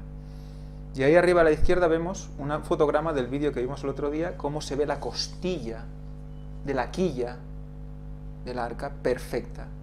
Decidme un trozo de roca curva que se aguante así. Natural. Vemos más de cerca este trozo de madera. Vemos ahí los 3 niveles, como incluso los trazos, los colores son diferentes. ¿Veis donde se acaba una línea rápidamente empieza otro trazo totalmente diferente? Y esto es la descripción que hace Art Discovery de este trozo de madera. Art Discovery es la página de Kevin Fisher, de toda aquella gente que fuimos a ver y a entrevistar a Estados Unidos. Una foto de cerca de un tablón de la cubierta de 45 centímetros desenterrado antes de que lo hicieran los oficiales turcos por Ron Wyatt y cuenta con 3 capas distintas de la madera con cola que sobresale en el extremo. Fue probado y demostrado ser madera petrificada. Es 45 centímetros de longitud y tiene un par de clavos visibles. Está compuesto por 3 capas de madera con brea oscura en la parte superior. Vamos a empezar a introducir la brea. Será el motivo de también una larga conferencia. Está compuesto por 3 capas de madera con brea oscura en la parte superior. En la parte inferior derecha se puede ver, luego lo veremos, manchas oscuras que pueden ser compatibles con la madera Pecky Cypress. Pecky Cypress es un hongo que come la madera en vida y lo deja llena de agujeros. ¿Vale? Bueno, esto lo discutiremos después, ¿de acuerdo? Por lo que esta puede ser la madera de Gopher que describe en el relato bíblico. Esta cubierta de madera se analizó en Galbraith Labs en Knoxville, Tennessee, es un laboratorio, y se encontró que tienen un contenido total de carbono de 0,71%. De esta cifra se deducirá el carbono inorgánico, 0,081, dejando 0,70% de carbono orgánico, que es un nivel mucho más alto que el carbono orgánico que el inorgánico. Eso está traducido así raro también. Por lo que esto indica que esto fue una vez materia viva. Era mucho más elevado el carbono orgánico en ese trozo de madera que en todo el alrededor del arca. Hay dos detalles muy interesantes. Dice que esta madera tiene un par de clavos visibles. Clavos en la madera. Sí. Clavos en la madera. ¿Os recuerda algún episodio de la historia clave para el cristianismo? No. Y además dice que está compuesto por 3 capas de madera. Sí. No 1, ni 2, ni 4. 3. ¿Por qué será? Encubierta. Luego los pedazos de guías que tenía en la estructura creo que podrían ser más. Podrían no sé, ser eso más, teníamos que verlo, sí. Pero es interesante, sí. Que sean Quien 3. nos cubre es la divinidad. Bueno, aquí Víctor está dando muchas pistas ya. Yo creo que tienes que estar ya todos. Trinidad. Bueno, pues esto es lo que ha descrito Kevin. El excedente de cola sobrante, por encima la brea oscura, pero veis que tiene como un tono rojizo. Bueno, eso también lo hablaremos. Y el Pecky Cypress es esto. Es el ciprés de los pantanos comido por dentro por un hongo que solo se come al árbol vivo. Y a partir de los 125 años de edad. Si no, no tienes ese hongo. Es una manera muy, muy buscada para hacer muebles, porque le da un toque al mueble espectacular. Pero es un hongo y destroza la madera por dentro. Entonces ellos dicen que es posible que este Pecky Cypress, a ver, un ciprés de aquí también tiene este tipo de hongo, y se come el ciprés por dentro, y cuando cortas ves los agujeros, ¿no? Podría ser una troza defectuosa. Yo personalmente tengo mis dudas, ¿vale? Es posible que lo sea, pero tengo mis dudas de que el arca tuviera trozas defectuosas formando parte de ellas. Podría ser, yo no puedo ni negarlo ni afirmarlo, pero por la simbología que veremos más adelante, no estoy del todo convencido de esto, ¿eh? Pero bueno, yo lo propongo, lo expongo porque ellos lo han encontrado así y es interesante de ver. 3 capas de madera encolada.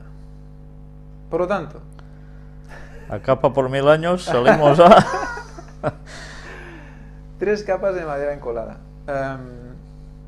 Madera encolada que hemos visto que no presenta problemas en el ciprés y que actualmente se pueden hacer cosas como estas. Os pongo arriba el encolado de hace 4500 años o más y abajo el encolado de hace pocos años, ¿eh? Veréis lo que se puede llegar a hacer con madera encolada, ¿eh? Madera encolada laminada, puentes curvos de todo tipo y toda longitud. Con la madera encolada ganas longitud porque puedes poner la sección que tú quieras para la longitud que tú necesites, y además ganas resistencia porque cada lámina da resistencia a la siguiente, y la cola impide el rozamiento y tienes una estructura extra resistente. Sé que os gusta mucho esta casa, os la puedo... Pues ahí tenemos lo que se puede hacer con la madera encolada. Y ahí tenemos lo que se hizo con madera encolada. Aquí tenemos una sección de una muestra de alguien que dice, yo creo que ha sido así el arca, ¿eh? No es ninguna tontería, es muy interesante. Y vemos como la parte izquierda, arriba, esa costilla que pertenecería con esa parte lateral, y lo que encontró Ron fue la cubierta, parte superior, que es lo que está, o sea, los pisos se chafaron y quedó esa parte superior, que es lo que pisas cuando caminas por encima del arca. Cuando has mostrado las imágenes de esta casa, con ese tipo de cuerno, ¿no? Sí. Recordemos que mostramos también unas imágenes sobre el arca, como también en sus terminaciones podía llegar a tener precisamente esta forma un tanto espiral, o algo espiral. así. Como las embarcaciones que hemos visto también de los griegos. Pues sí, eso es lo que se puede hacer. Por lo tanto, no es ninguna tontería pensar en que la construcción tal y como dice Ellen White fue algo superior a todo lo que el hombre pudiera imaginar. Contando que en aquellos momentos la Tierra estaba toda junta, que no había quizás no había que atravesar grandes océanos para ir de un lado a otro. Y probablemente un barco no era de gran utilidad. Y no tenían quizás conocimientos para generar algo así. En cambio, Dios le da el conocimiento a Noé, y hace lo que tiene que hacer. Aquí vemos restos de las costillas, aquí tenemos los negativos de las costillas. ¿Esto es natural? Bueno, también, pero yo creo que equidistante la proporción con el hombre. Y esto es un plano que hizo Ron Wyatt y que mandó a hacer a Tim Mitchell sobre cómo él creía que era el arca. Podéis ver que él mantenía la postura de que eran 2 niveles grandes y uno más pequeño. En cambio, el otro dibujo que hemos visto eran 3 niveles de la misma altura. Él plantea una serie de guías centrales de gran tamaño que evitaría que el arca se tumbara. Es lo que Ron dedujo a partir de los análisis que se hicieron allí en el arca. Y estas son palabras del mismo Ron, sacados de Art Discovery, en una de las cartas, de las cuales me quedan 10 más por leer, que son cosas, bueno, son joyas. Nos dice Ron: durante los últimos 15 años, el gobierno de Turquía, a través de la Comisión del Arca de Noé, ha colaborado conmigo en la obtención y la evaluación de las muestras estructurales del Arca de Noé. Uno de estos especímenes fue una pieza de tablazón de cubierta fosilizada, que muchos de ustedes han visto en los vídeos actualizados del Arca de Noé. Las noticias más recientes en lo que respecta a esta muestra es que las secciones delgadas se han recortado de esta madera cubierta para el examen, microscópico. Punto. Como se puede ver en la foto que le proporcionamos a continuación, la que habéis visto ya, una sección de esquina fue cortada de esta madera fosilizada cubierta increíblemente dura. La raíz de la palabra aramea, de la palabra hebrea madera de gofer, significa madera laminada. Esto es cuando las capas de madera tableros están pegados entre sí, una sobre otra, para proporcionar la resistencia adicional. Es un dato que Ron aporta, que yo no he podido comprobar, os lo digo ahora, no he podido encontrar la raíz aramea que signifique esto, pero os insto a que lo hagáis. Y si alguien lo encuentra, por favor, que lo envíe. Yo he enviado un email a la familia para ver si me pueden decir si saben alguna cosa sobre esto. Espero respuesta y a ver si en siguientes conferencias podemos aclararlo y ver exactamente qué palabra o qué raíz es la que significa madera laminada, porque sería espectacular. Claro, porque la raíz que él dice es aramea, que no es hebrea. No es hebrea. Y cuando se completaron estos recortes, que era claramente evidente que al menos esta parte del tablazón de cubierta es de madera laminada. Y lo escribe en exclamación. Él estaba alucinando, como nosotros ahora. El exceso de la sustancia cementante, el pegamento usado fue resina. También he pedido si tienen los certificados de esto, porque es brutal también. Que se hizo a partir de la savia del árbol. Entonces piensas, ¿aprovechó más cosas del árbol? Esa resina pegajosa que os he comentado del ciprés hoy día, que entonces debe ser pues el doble o más cantidad, etc. ¿Se utilizara para pegar las trozas? Aquí dice que se exprimió el extremo de la tabla, se endureció y se ha mantenido hasta ahora fosilizada la resina. Hasta que se hizo este corte, solo se asumió que el material de goteo a lo largo del borde exterior era brea colocada en la superficie. Pero viene a decir que cuando se hicieron el corte, se entendió que eso era como madera, como resina que salía también al exprimir las trozas, porque estaba como unida a la capa interior de resina. Ahora el hecho sorprendente ha salido a la luz, que los métodos de construcción utilizados por Noé para construir el arca incluyen laminación.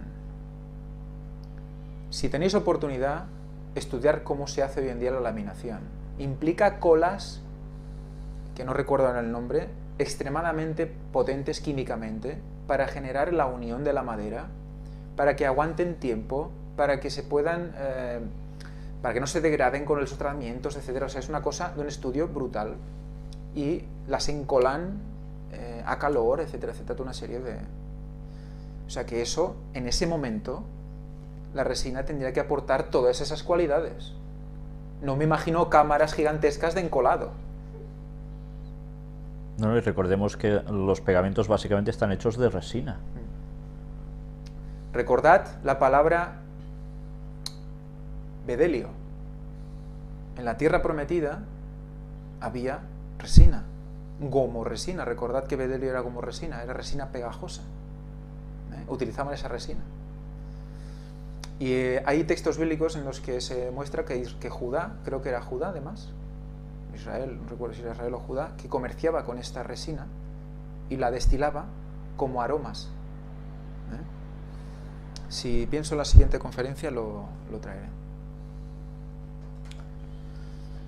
¿Y qué más se hace hoy en día con resina y con madera laminada? Pues resulta que hay una gente de Galicia que también hace barcos de madera laminada,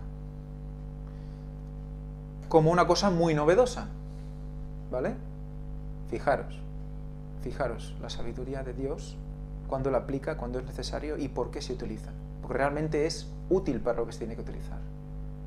Aquella manera tenía que resistir unas condiciones espectaculares, de todo tipo, y eligió la madera adecuada, el árbol adecuado, por todo, a nivel técnico, a nivel simbológico, como veremos, todo.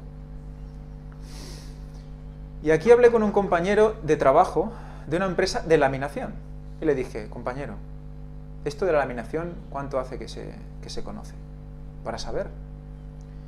Me dice, hola Ángel, la madera laminada encolada, tal y como la entendemos hoy en día, empezó en 1905, cuando un tal Hetzer vio que encolando tablones conseguía secciones más grandes y estables.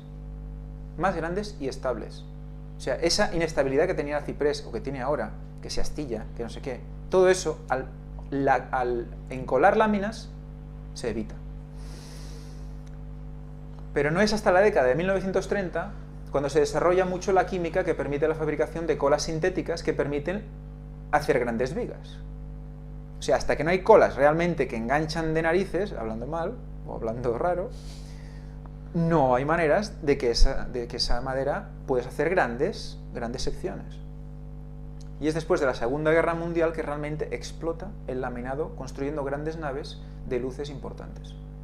También me dice que a nivel de barcos, que él no tiene conocimiento porque no se dedica a eso, pero que seguro que se utiliza madera laminada para construir barcos, como hemos visto ya en el otro artículo, ¿no? Y volvemos a la explicación de Elena de White, donde nos decía: el arca fue hecha con madera de gofer o ciprés, que duraba cientos de años sin deteriorarse. Era una construcción de gran resistencia, que la sabiduría del hombre no podía inventar.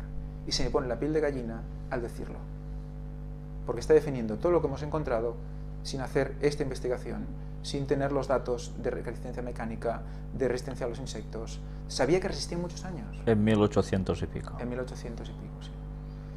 Dios fue el arquitecto y Noé es un maestro constructor. Muy bien. Última parte, y os dejaré tranquilos. Además, el ciprés tiene propiedades curativas.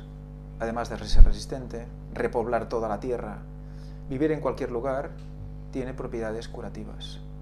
Pero que no te las acabas. A nivel medicinal, las virtudes del ciprés se destacan particularmente, y estamos hablando esta vez del ciprés mediterráneo,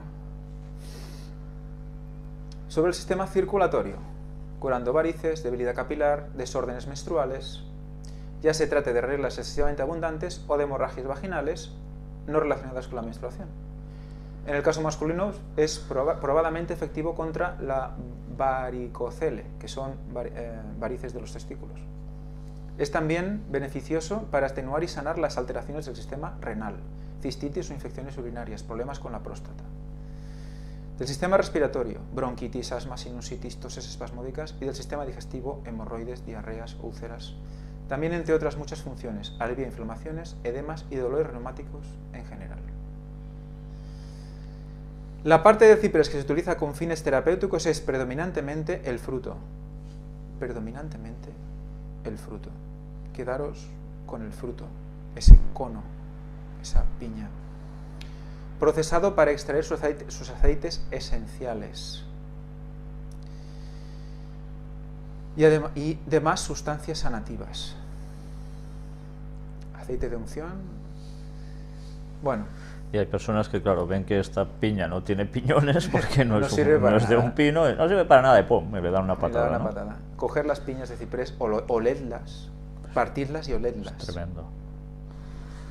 Propiedades: astringente, antidiarreico, hemostático local, cicatrizante, vasoconstrictor, venotónico, antiespasmódico, expectorante, tónico, estimulante, rubefaciente, ya no sé lo que es, antirreumático, analgésico local, antiséptico, antiviral, queratolítico, diurético.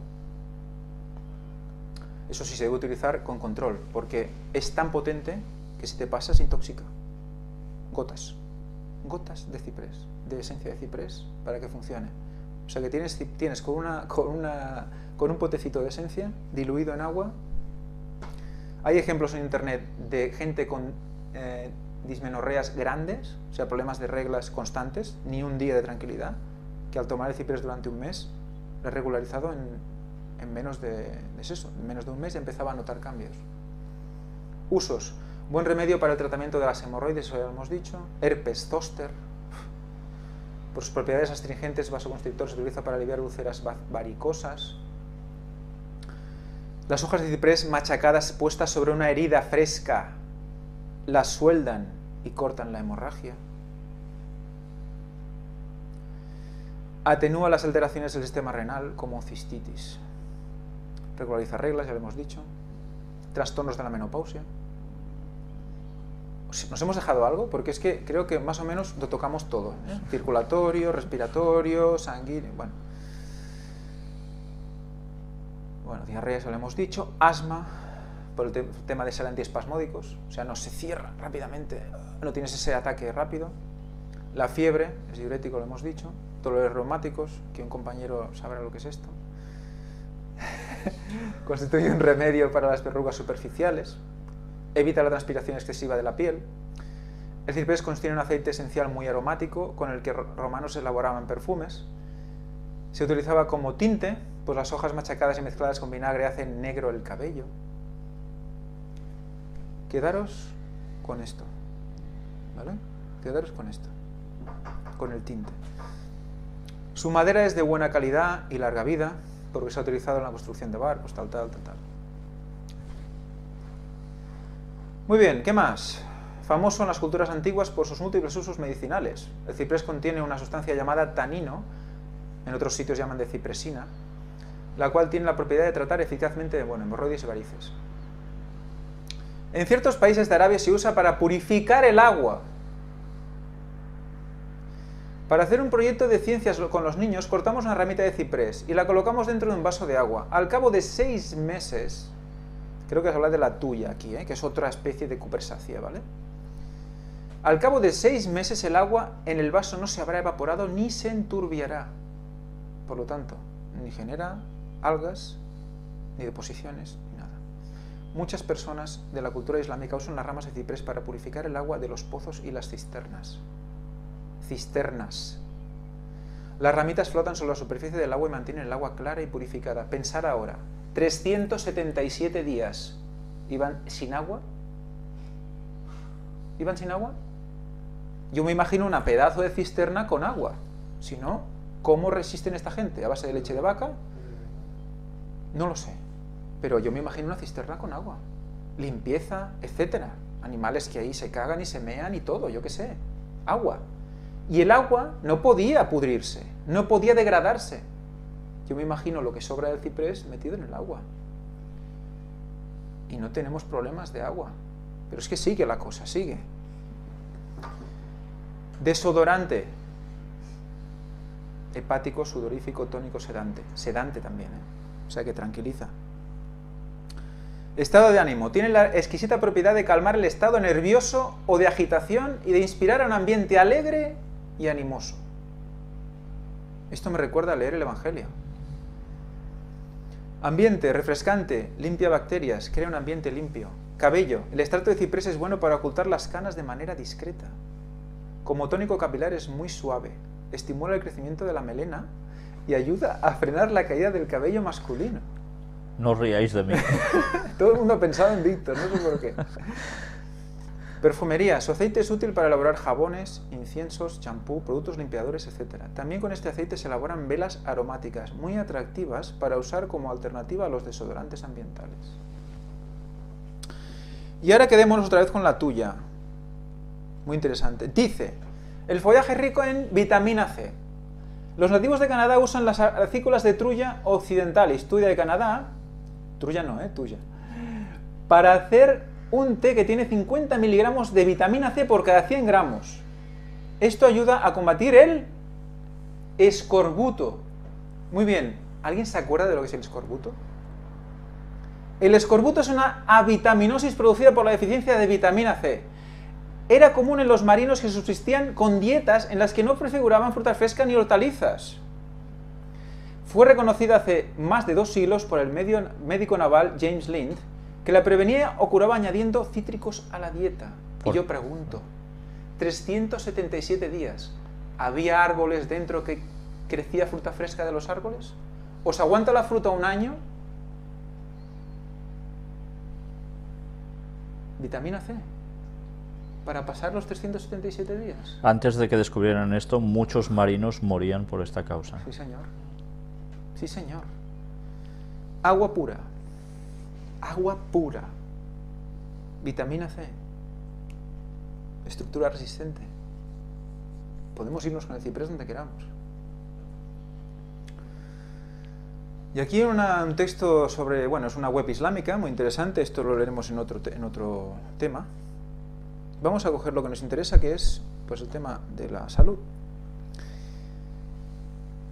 Es sobre todo un excelente antiespasmódico, esto lo hemos leído.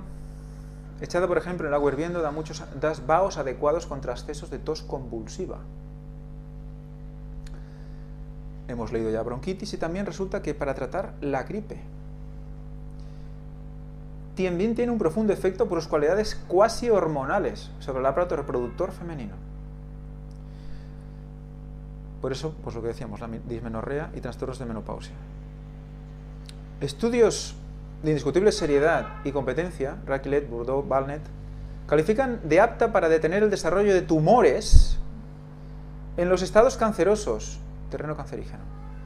También es un excelente antiparasitario y P. Balaich lo considera muy útil para los accidentes alérgicos. ¿Nos hemos dejado algo del cuerpo? Creo que no nos hemos dejado nada.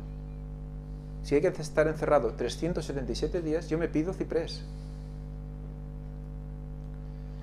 Y estos son unos textos sacados de unos médicos, este de 1818, el de arriba, que dice en un castellano antiquísimo, el aceite de ciprés aprieta, endurece, aprieta las encías, quita el dolor de los dientes, nos quedaban los dientes, restringe las cámaras, o sea, restringe los intestinos, sana las llagas de matriz y aprieta las llagas que manan, o sea, corta las hemorragias y las sana, y es bueno para las quemaduras. También nos faltaba quemaduras, no habíamos hablado de las quemaduras. Todas las cosas del ciprés restringen, sus hojas majadas y puestas en las mordeduras ponzoñosas aprovechan. O sea, las mordeduras de veneno, ponzoña es veneno. Cuando te muerde una serpiente, échate ciprés. Es que... Y si alguno escupiere, este hecho es por un médico de 1818, que a prueba y error, y si alguno escupiere sangre, haga polvos de estas agallas, de las agallas de ellos. Bébanlos, que consuelan mucho, y bebidos estos polvos con vino de mañana, alargan el huelgo a quien le tiene corto. Hablaba del huelgo, ¿era? La respiración. ¿vale? Si no puedes respirar profundo, esto te deja respirar profundo, que debe ser lo del tema del asma que hemos hablado antes. Y las hojas verdes majadas consuelan las llagas. Las agallas majadas y con harina de cebada vueltas con masa sanan el alhombra puestas encima. No he descubierto lo que es el alhombra, no sé lo que es. Abajo en inglés nos dice que tanto las hojas como los frutos del ciprés son amargos y astringentes. Y en todo el tiempo ha sido empleado, en todas las épocas, ha sido empleado en tiempos antiguos como medicina. Galen recomendó usarlos para retener muchos flujos.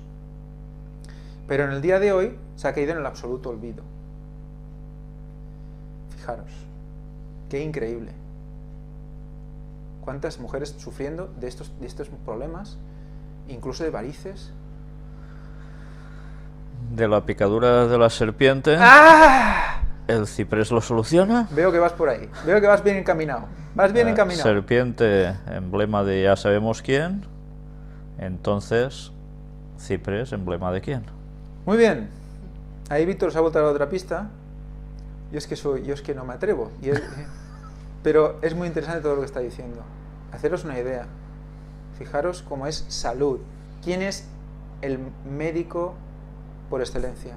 ¿Quién es el maestro médico? Jesús. Ellen White nos lo recuerda constantemente. Aplicación para móviles del gran engaño. Y eso quiere decir que se ha acabado la conferencia. Para